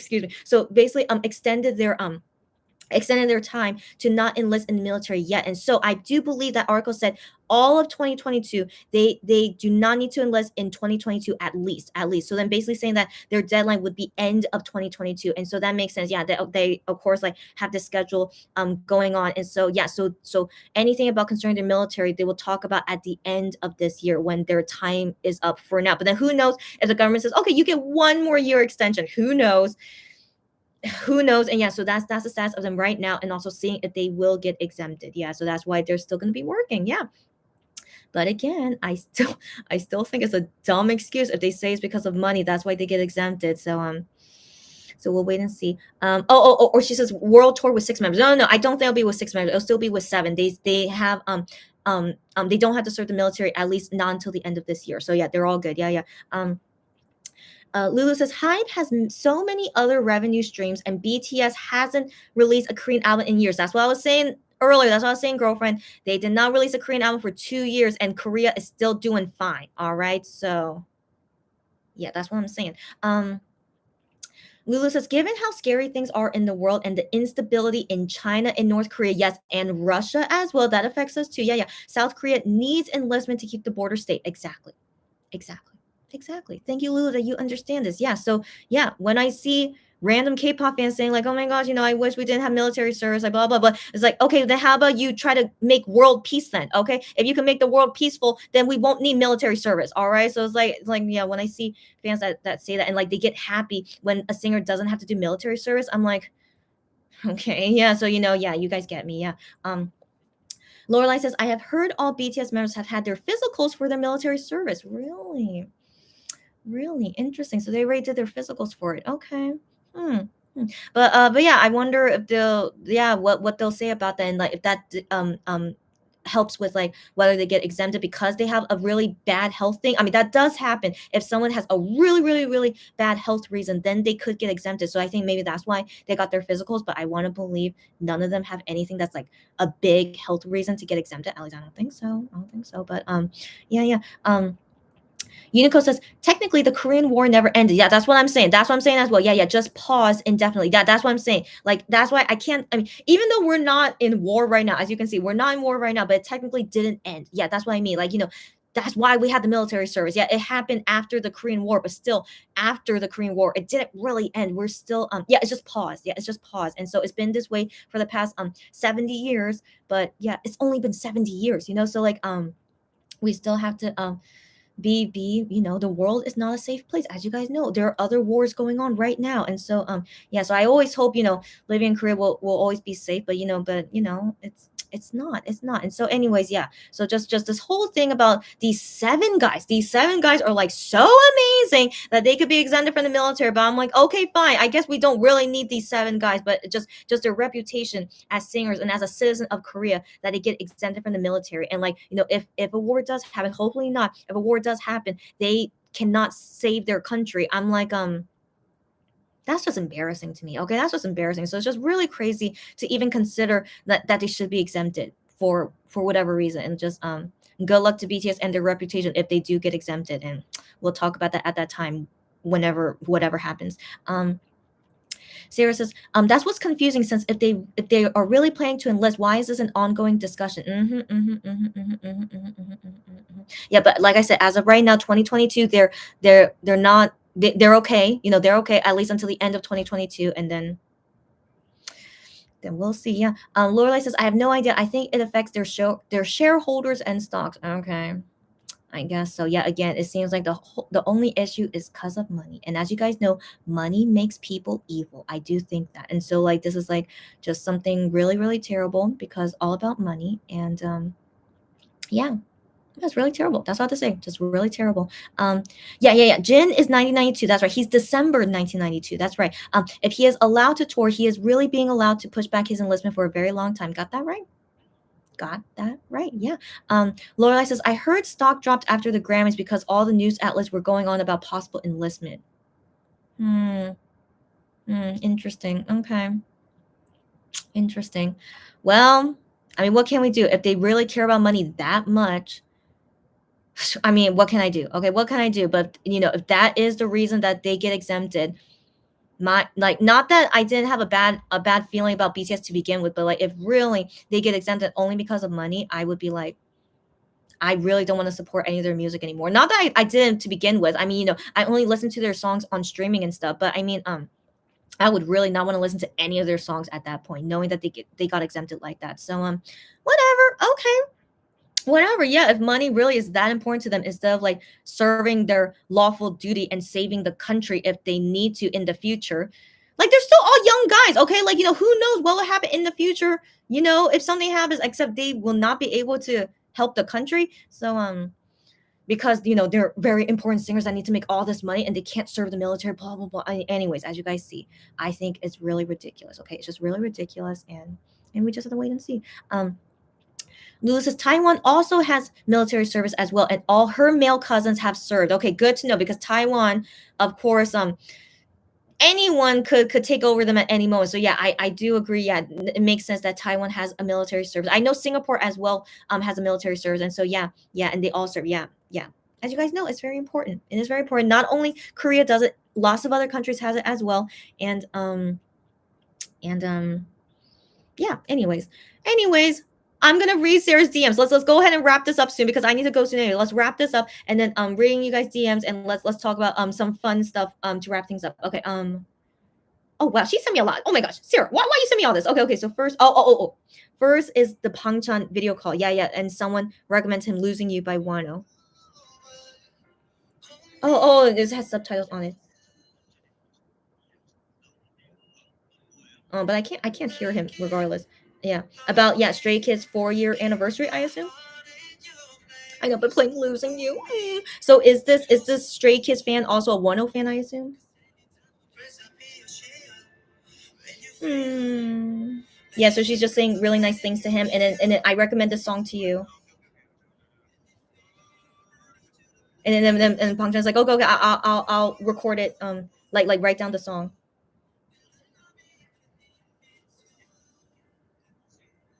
Yeah, but I assume he didn't hear it before because he wrote it down. Wano "Losing You." Yeah. Okay. Okay, so interesting. He hasn't heard the song before, but I hope he likes it. Yeah. And then, again, she's just saying like lots of nice things to him. Very sweet. Very sweet. Very sweet. Very sweet. Yeah. Yeah, very sweet. Yeah. And then moving on. Okay, so this tweet says another episode of Monbebes being literally everywhere in the industry. Why? Seems like one of the get out of here. So it seems like one of the writers of the SBS show, remember of that Minhyuk went on, that scary show. So one of the SBS writers of that scary show, she's a Monbebe and she is Minhyuk biased. Okay. And so because she has like that sticker of a dog with of a love, like so that's her. Of like she has like a dog on her well, anyway, so that's anyway, she's definitely a Monbebe, and the tweet says no wonder Minhyuk is appearing in every SBS show. That could be it, but also keep in mind Starship and SBS love each other, and also SBS loves Minhyuk regardless because of Inkigayo. And so anyways, interesting. Oh my gosh. Wait, does she? Oh my gosh. Okay, and on her laptop, she has this sticker of Minhyuk as a baby. Yeah, it's basically a sticker of Minhyuk as a baby. This, oh my god, by the way, it's the cutest Minhyuk baby picture I've ever seen in my life. Look at that, the cute little baby. And so so she also has that sticker on her laptop. And so okay. Now I understand why Minhyuk went on that show, even though it traumatized me. What can I do? Minhyuk bias Monbebe, got him on that show. What can I do? Okay, what can we do? Okay, what can we do? Again, I don't know how to feel about it. I still hope no one else goes on that show again, but it's okay. It's just me. So yeah, if any MX guy go on that show again, I'm not gonna watch it. All right, but it's okay. It's okay. I don't have to like everything MX does. It's okay. But thank you, Monbebe, for putting him on that show. Okay. moving on. Okay, so moving on. Okay, and then this one says, yeah. So back to the Pangchan video call. Yeah. Since it's their 4-year anniversary. Oh yeah, she donated to the organization Doctors Without Borders. Yeah, and recommended One of Losing You. Oh, that's so sweet. Yeah, so sweet. Okay, yeah. Okay, so we all know that. And then I think that's it. Right, guys? Anything else happened? Nothing else happened, right, guys? Okay. I do want to say one thing. Because I mentioned this in the last live, and so I want to mention it here to correct myself. And so Free Mind. Do you guys remember I talked about how Free Mind choreographer the Free Mind production, they did not choreograph Gravity's Adrenaline and Ive's Love Dive. Okay, but last night, because I'm subscribed to Free Mind YouTube channel, they uploaded that they actually did make Ive's Love Dive as well. So let me explain. Okay, so the first choreography video I saw was a different choreography team, and they said that they made Ive's Love Dive. Okay, so I thought it was only them. Okay, and then I was seeing the demo of them doing Love Dive, and I'm like, oh yeah, wow, that's super interesting. But it was, anyways, then I see Free Mind saying they do Love Dive, and I'm like, what the heck? And so I watched Free Mind's choreography video for Love Dive, and so basically, Love Dive is a combination of two choreography team, one of them being Free Mind. Isn't that crazy? First off, as we know, Starship loves Ive a lot. Okay, that they actually paid two choreography team to make Love Dive. I have never seen Starship ever do that before. Okay, that's ridiculous. All right, so just I being the golden child, we know this. But anyways, but I am glad to know that Free Mind did help make Love Dive choreography after all. And so I was thinking, is Starship, not going to use Free Dive anymore because, Gravity didn't use them, and then I thought I didn't use them, but actually they did. They did use them for Love Dive, but still combined with a different choreography team as well. So interesting, right? Interesting. And so yeah, I wanted to clarify on that. So I found out last night Free Mind did help make it, and so yeah, it's all good. But with Monster X, I want to assume they only use Free Mind. They should only Yu Jung Won, as you guys know. I want to assume only him, helping with Wano and Monster X choreography. So I want to assume they're still going to use Free Mind. They better be. If they don't use Free Mind, I'll be so disappointed because I love Free Mind choreography so much. That's why I'm subscribed to them on YouTube. And so yeah, so surely they will continue to use Free Mind, so that's all good. And then another thing I want to mention, I didn't realize this until now, but they have 2 single albums so far, right? They have not done a keynote. So they are exactly the same as One, only selling the album, the physical album, but no keynote, no jewel case version, only selling the album. Isn't that interesting? But then, as you guys know, Gihyun Voyager, it was also a single album, but he got a keynote and a jewel case version. So I'm like, what the heck? So given Ive is the golden child, but they did not make a keynote or jewel case for them. I don't know why. I don't know. And then I was curious again, so I looked up into Gravity as well. So Gravity, their past albums as well, only a keynote, but nothing else. Limited edition album, jewel case album, no. Gravity as well, only regular album and a keynote. Isn't that interesting? So only Monster X, for some reason, we're getting jewel case. A keynote was always there. Keynote was always there, but we get jewel case, limited edition, and also a special version. So I think it's very obvious that Starship knows that we Monbebes, we buy everything. Okay, they should know that. Okay, so given we buy a lot of stuff all the time, but also the thing is, Ive also sells a lot of albums too. So I'm very shocked about that. Ive as well, they sell a lot of albums, but they're not even selling a keynote or jewel case version. That's really crazy. Isn't that crazy? So yeah, so I think that's very interesting. But yeah, it's whatever. Starship loves to take our money, as you guys know, but even though I give into it, like I can't help it. I want to see all the album versions, and I love Monster X. They know exactly what we do. We always buy everything, okay? But I do want you guys to keep in mind they do not do this for Ive or Gravity, and of course Wano doesn't have this too. So yeah, so it just made me very, very curious. Very, very curious. They only do it with Monster X so far, all these special album versions. So yeah. So anyways, I just wanted to mention that because I realized all these things yesterday, and finding out that Free Mind did help Love Dive choreography. And yeah, so I think that's all the things I want to talk about for today's tea/juice chatting today. And I'll see you guys again tomorrow. And until then. So any ending comments, guys? Let's wrap this up because I really need to finish all my work today. Where did I leave off? Excuse me, I'm so sorry. Okay, here I left off here. Lulu says perhaps the government can give Hybe an alternative to their cash cows by having them renounce their citizenship and become U.S. citizens, making it legal. Lulu, I always appreciate your humor. I love it. Yeah, maybe. I mean, guys, keep in mind, Hybe also has TXT. They also bring in a lot of money, okay? And also ENHYPEN, there's a lot of money. And then who else? And then they're gonna release that new girl group that had IZ*ONE members in it. I'm sure that's gonna do great too. And so it's just I just scoff at them that they think that losing BTS is gonna like ruin everything. I'm pretty sure it's not. They just are sad that they can't make that much money anymore. That's the only reason. It's like nothing is gonna fail. Like Korea's gonna be fine. Their company is gonna be fine. Nothing will go under. But just they don't want to be losing out on making money, making more money that they making more money than they would be if they didn't go to the military. You guys get what I mean, right? So they basically are sad that they're going to lose out on making money for 2 years. That's it. But they're still going to be fine. Their company's still going to do great.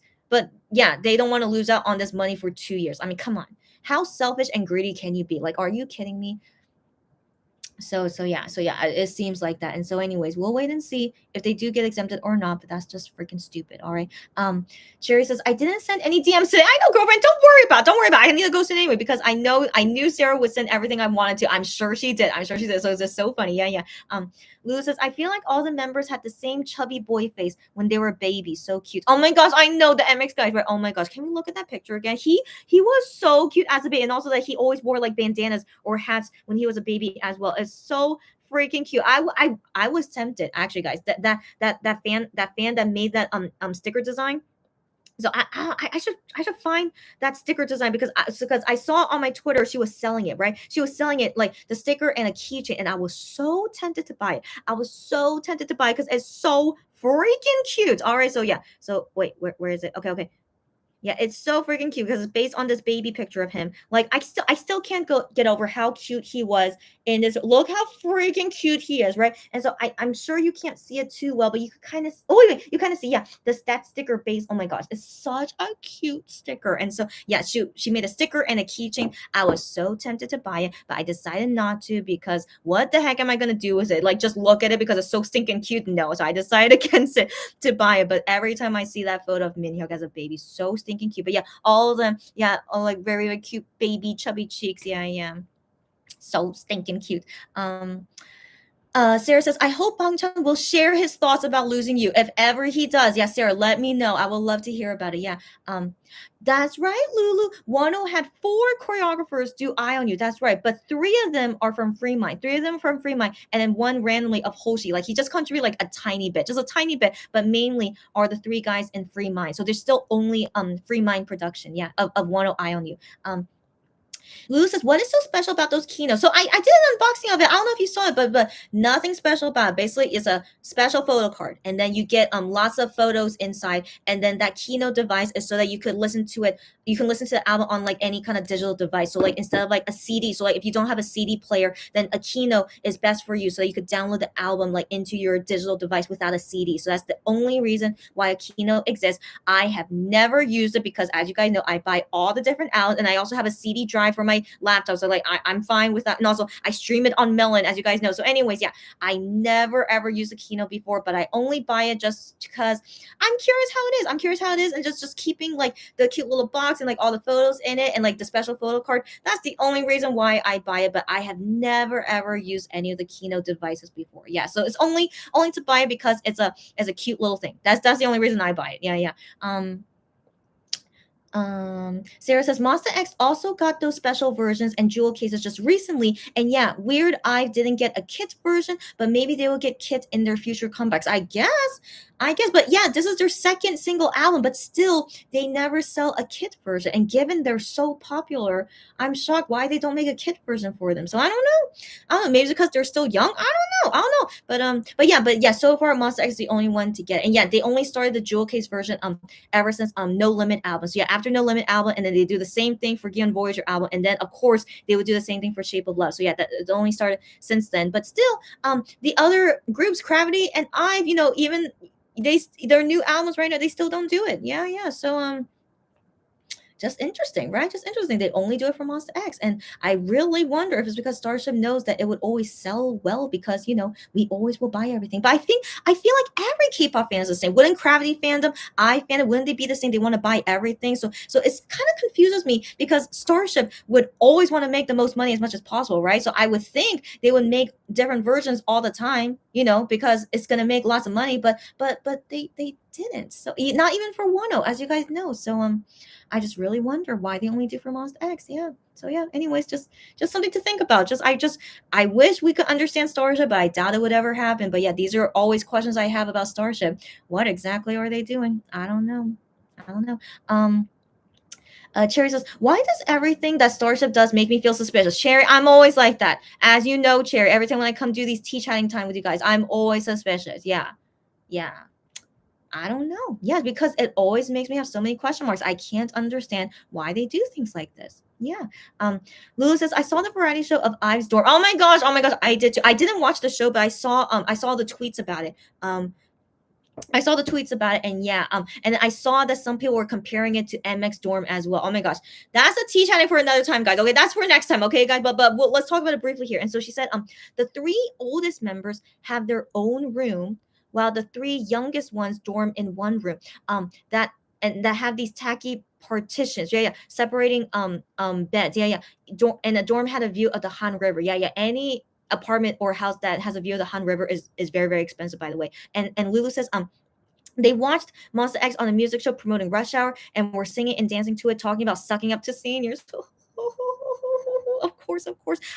Okay, so very briefly, so Lulu, I want to clarify that for you. So the three members that share one big room with partitions, one of those members, she's the oldest one in the group. So it's not that they're the youngest, so it's not by age system. And so the oldest member in the group, she's also in that big room, and she's also in there with the youngest member in the group. And then also the other member is the Japanese member, and she's like a middle age in the group. So Japanese member, oldest member, and youngest member are sharing that one room together. And so the other three, they get their own rooms. It's a girl named Liz, and then the two other girls, they're from Eyes One, Eugene and Wonyoung. And so they say on the show, why do these three members get their own room? And they say it's because like these three members, they like to do things by themselves, aka they're introverts, and so they prefer being alone. And so that's why they got chosen to get these individual rooms. While the three members that are sharing the one room together, they usually they're extroverts, and they like to hang out and play together, and so that's why they decide this way to separate like that. And in my opinion, in my opinion, um, in my opinion, as you guys know, Starship loves Eugene and Wonyoung. They love them a lot. Also because they're very popular, and I'm sure makes them a lot of money, and that's why they have this very fancy, expensive dorm. Not a dorm, it's an apartment. Okay, they have this very, very fancy apartment, and so I feel like regardless of their personality, like they prefer a solo room or a group room, regardless, they would have Wonyoung and Eugene have their own room, please. Okay, please. Okay, so like I'm whatever. Okay, so yeah, so just when I was seeing these tweets about, I'm just like, okay, it's like, if really like either Wonyoung or Eugene was in the group room with the other rooms, like people would be like, oh, that's kind of weird, but they might say that's weird because the star members of IVE is Eugene and Wonyoung, and so they may be like, oh, that's kind of interesting that they rather be in the group room rather than the individual room. And so yeah, just my opinion, I feel pretty sure they're getting special treatment. But anyways, I also saw some conversation of like people saying like, oh my gosh, like, why is Monster X dorm like so bad compared to Ives dorm? And like it's a fact. Okay, it's a fact. Ives apartment is so much fancier than Monster X's. It really is. But Monster X apartment, they're also good apartments too, way better than their past apartments. If you guys ever saw their past apartments, these apartments they're in is way better than their past ones. Okay, and also they're guys. Okay, do people know how do guys live? Guys live like very simply, usually dirty, usually nothing special. Okay, that's usually a guy's dorm. Okay, so any dorm, any guy's dorm where it's actually fancy is because that personality of that guy must really like fancy things, and that's okay. But I can see from MX personality, all of them are not into fancy things. They just have their house to survive, and that's all they need. And so that's basically why it looks so simple. But regardless, their apartment is still a nice apartment. Okay, and also they're split 3 and 3, and they each have their own room. It's still very very nice apartment, and so I don't know why people are making a big deal about. But I only make it a big deal, in my opinion, is because I's apartment is so expensive and so fancy. Okay, so everyone's apartment is great, but I's is just so freaking fancy. Okay, so like it would be nice if MX was able to like be in a super fancy apartment like that as well, but I'm sure they wouldn't. Okay, and also maybe they wouldn't want to. Okay, and so anyways, it's all good. Okay, MX are living normal men like apartments. Okay, and they really live in nice apartments. Okay, but I just criticize with IVE is that they're a debut group. Okay, they only debuted 4.5 months ago, and they live in this kind of apartment. MX, after they debuted, they were still living in bunk beds. Okay, so like that's why I criticize Ive's apartment, only because like they're a debut group, but they're living in such a fancy freaking apartment already. Some of them already have their own rooms, and it's just crazy to me. And so, anyways, regardless, shows that they are, they're the golden child. Okay, plain and simple, they are. And yeah, but don't feel sorry about MX dorms. Their apartments are perfectly fine. They're living like a normal guy would. Okay, and so yeah. So just don't think much about it. But just as I keep saying, I just criticize that IVE is really the golden child. And yeah, what can we do? Okay, so yeah, guys, we're gonna conclude soon, guys. Okay, oh yeah, and then Lulu mentioned how they were sucking up to the seniors. I mean, okay, so like MX guys, when they were on the show, they were watching Jokumi. They were watching Jokumi, and so they were like, just supporting their other singers, right? And so I feel like I was doing the same thing. They were just supporting their other singers. But I mean, in my opinion, it would make more sense they should be supporting Gravity more, because they want to, because but then seeing that they were watching Monster X, it makes me feel like, oh yeah, that feels like, yeah, kind of sucking up. I do feel that as well. But regardless, I don't think IVE gals are really that into Monster X. I personally don't think so. But let's wait and see when they go on Idol Radio talking with Hyungwon and Juhai. I am very curious, what do they talk about, and are they really like close or not? I don't think so, in all honesty. But yeah, but we'll see. And if they do any sucking up during the radio show as well, I don't know. Should we just do a watch party on that day? Maybe we should. Okay, let me think about it. Okay, so yeah, so maybe we'll do a watch party on that day, and then we'll criticize after that. Yeah. Oh, no worries, Lou. She says, thanks for clarifying. They are the princesses. Yes. You're welcome. I'm glad to clarify for you. And yes, exactly right. Sarah says, MX are guys and they don't care about furniture. Yeah, like you guys have like brothers, or at least dads, or like, male family members. Like, yeah, legit, they don't care. Legit, their apartment just looks like what a typical guy's apartment would be, And so, yeah, like I totally can understand that they don't care. But if anyone in MX, like, they care about interior design and like making things fancy, that's totally fine, of course, and that's really great if they want to do that. But definitely all six guys, they really don't seem into it. One apartment is so nice, by the way. I love One's apartment. Not like Ive's not Ive's apartment, but One's apartment is super nice. I mean, we haven't really seen a lot of it, but it looks like he's more into interior design than the other guys. It does seem like it, because his furniture and stuff is his lamps and whatnot, and like his big old TV. And anyways, yeah, so it seems like, yeah, Wano is more into interior design, but still his apartment is still like a typical guy's apartment still. And so anyways, yeah, you guys feel me. Okay. Lulu says, we can't compare boy group dorms to girl group dorms. Yeah, and the bunk beds were a norm back in the day. Got that right. Exactly, got that right. But yeah, but just Ive being the golden child princesses is still something. I'm just like, man, what can we do? Yeah. Sherry says they love their Winnie the Pooh table. I still can't believe they have a Winnie the Pooh table. Just cracks me up. I wonder if at this point, don't they have a dining table by now? But maybe they don't. Who knows? But like, they are just very, very typical guys. They love to use a folded out table and sitting on the floor. Don't even want to. Yeah, they legit. What typical guys? Okay, but I love to see it. I love to see them like just be like typical guys. So it's really, really humbling to see. Yeah. Sarah says they really do. Yeah, got that right. And then laughing. Yeah. And then Lulu says, Treasure commented that they have their own rooms. Ah, man, when I hear young groups having their own rooms already, I'm like, golden spoon. Okay, so anyways, while their YG seniors icon said they were sleeping on the floor. So sometimes it's not a bad thing to sleep on the floor. Okay, because in Korea, some people they prefer sleeping on the floor because we have floor heating, so like it's not a bad thing. It's not a bad thing sleeping on the floor. Sometimes there are many, actually not there are many Korean people that like to sleep on the floor, and that's okay, all right. And so but you have a lot of mattress on the floor, okay, so don't think too much about it. But anyways, yeah, so I don't know if it's because they want to sleep on the floor, or is it Icon must be making a lot of money. Shouldn't they be making a lot of money? But yeah, that's the thing. So I'm not sure the whole story about that. But if they prefer sleeping on the floor, that's okay. All right, that's totally just such a normal Korean thing. So but I just comment how like Treasure have their own rooms and they only debuted last year, right? And they already have their own rooms. Maybe YG is giving them a golden spoon too. Interesting.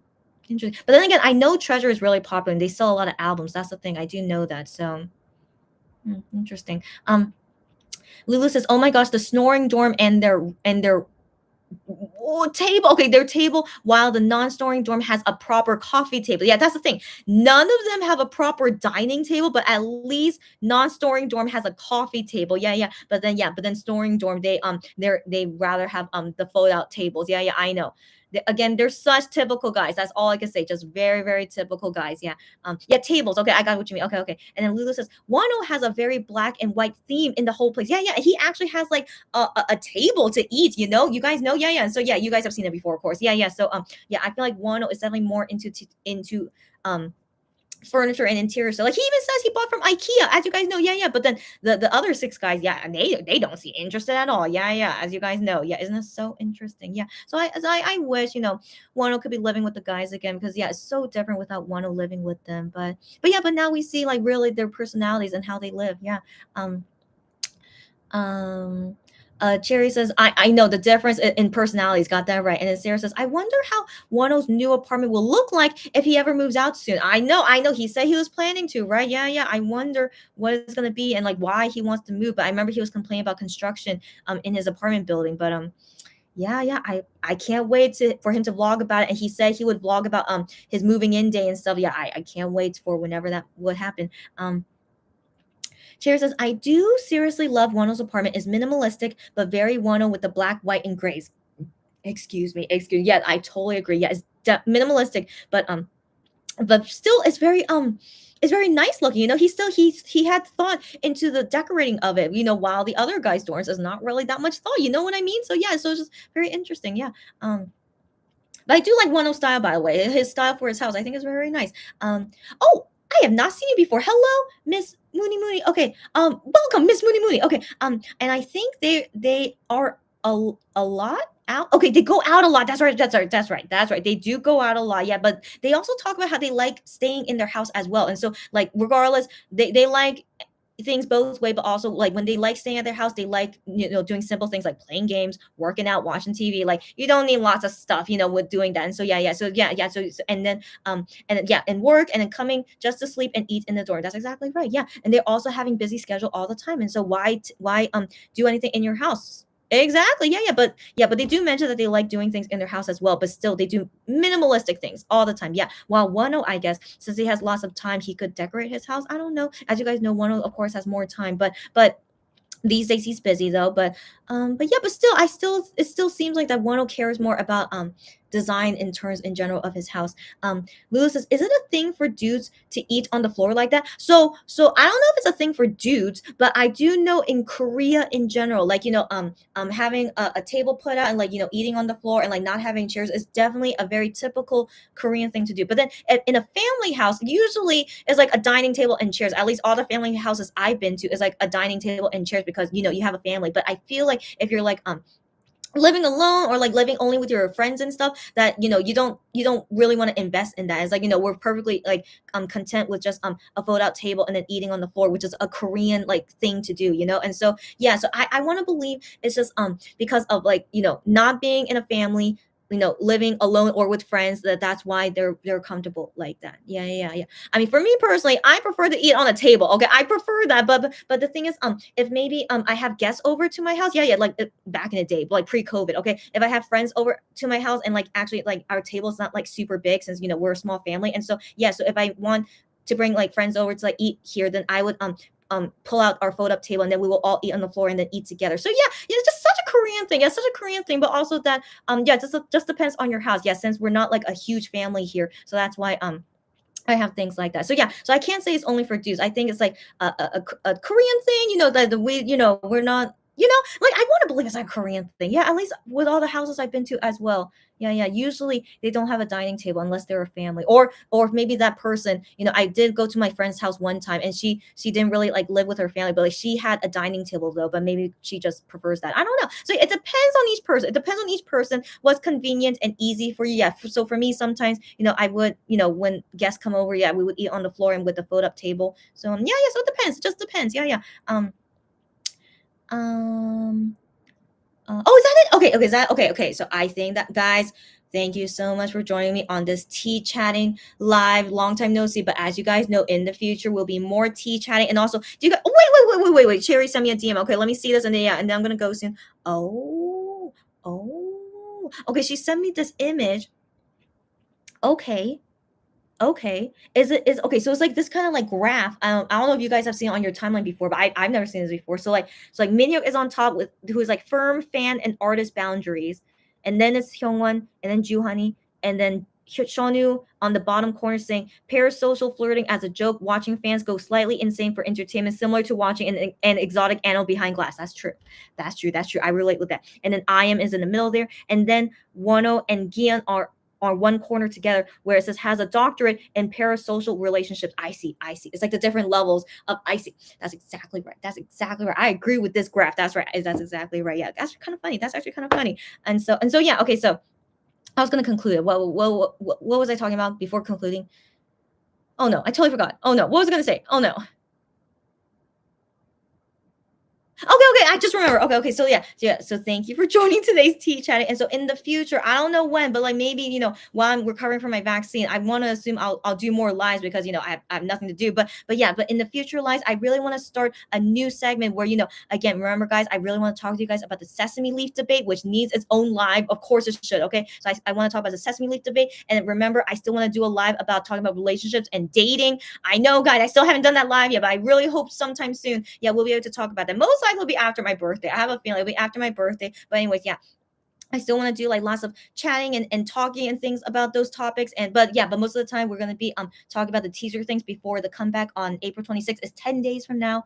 10 days from now is the new album coming out. And so yeah, so guys, April is gonna be wild. Okay, but I'm happy to be doing this in April because I love April, as you guys know. And so yeah, for the next 2 weeks, we're gonna see each other a lot, all right, guys. So get ready, get ready. And so yeah, just prepare yourself. That's all I want to say. And so yeah, that ends today's live. Cherry says, "Have a good day, Chrissy. Thank you so much. I will make sure to have a good day and like finish everything I need to do. And you guys as well have a great day or night, and see you guys again tomorrow." And then Sarah says, "I hope you will be able to finish everything you need to do." I sure hope so too. I sure hope so too. Wish me luck. Yeah, wish me luck. Yeah, yeah. Cherry says, "Bye, everyone. See you on the next live." Got that right. See you on the next live too. And Sarah says, "Thank you for the live today. Thank you as always for you guys joining me as I keep saying all the time. But you guys are welcome as always. And also thank you for all the nice words to me. That yeah, surely today I can finish everything that I need to do." Sarah says, "Bye, everyone." And Lulu says, "Goodbye." Yes, yes. And then I saw something happen. Oh, no, nothing happened. Okay, okay. So yeah, thanks you guys again. Let me wait like maybe 30 seconds just in case. But yeah, thanks you guys as always for all the nice words and like, yeah, chatting with me, all these fun things. And yeah, so guys, finally, we have the stupid schedule. As you guys know, I was like so annoyed why they're not announcing the schedule yet. But finally, we got this stupid schedule. And so yeah, starting tomorrow, lots of things to talk about. All right. All right. And Lulu saying goodbye. Oh, no, I think I already read that. Sorry. Okay. Yeah. Okay. Okay. Then I'm going to go. All right. Have a great day and night. See you guys again tomorrow. Bye.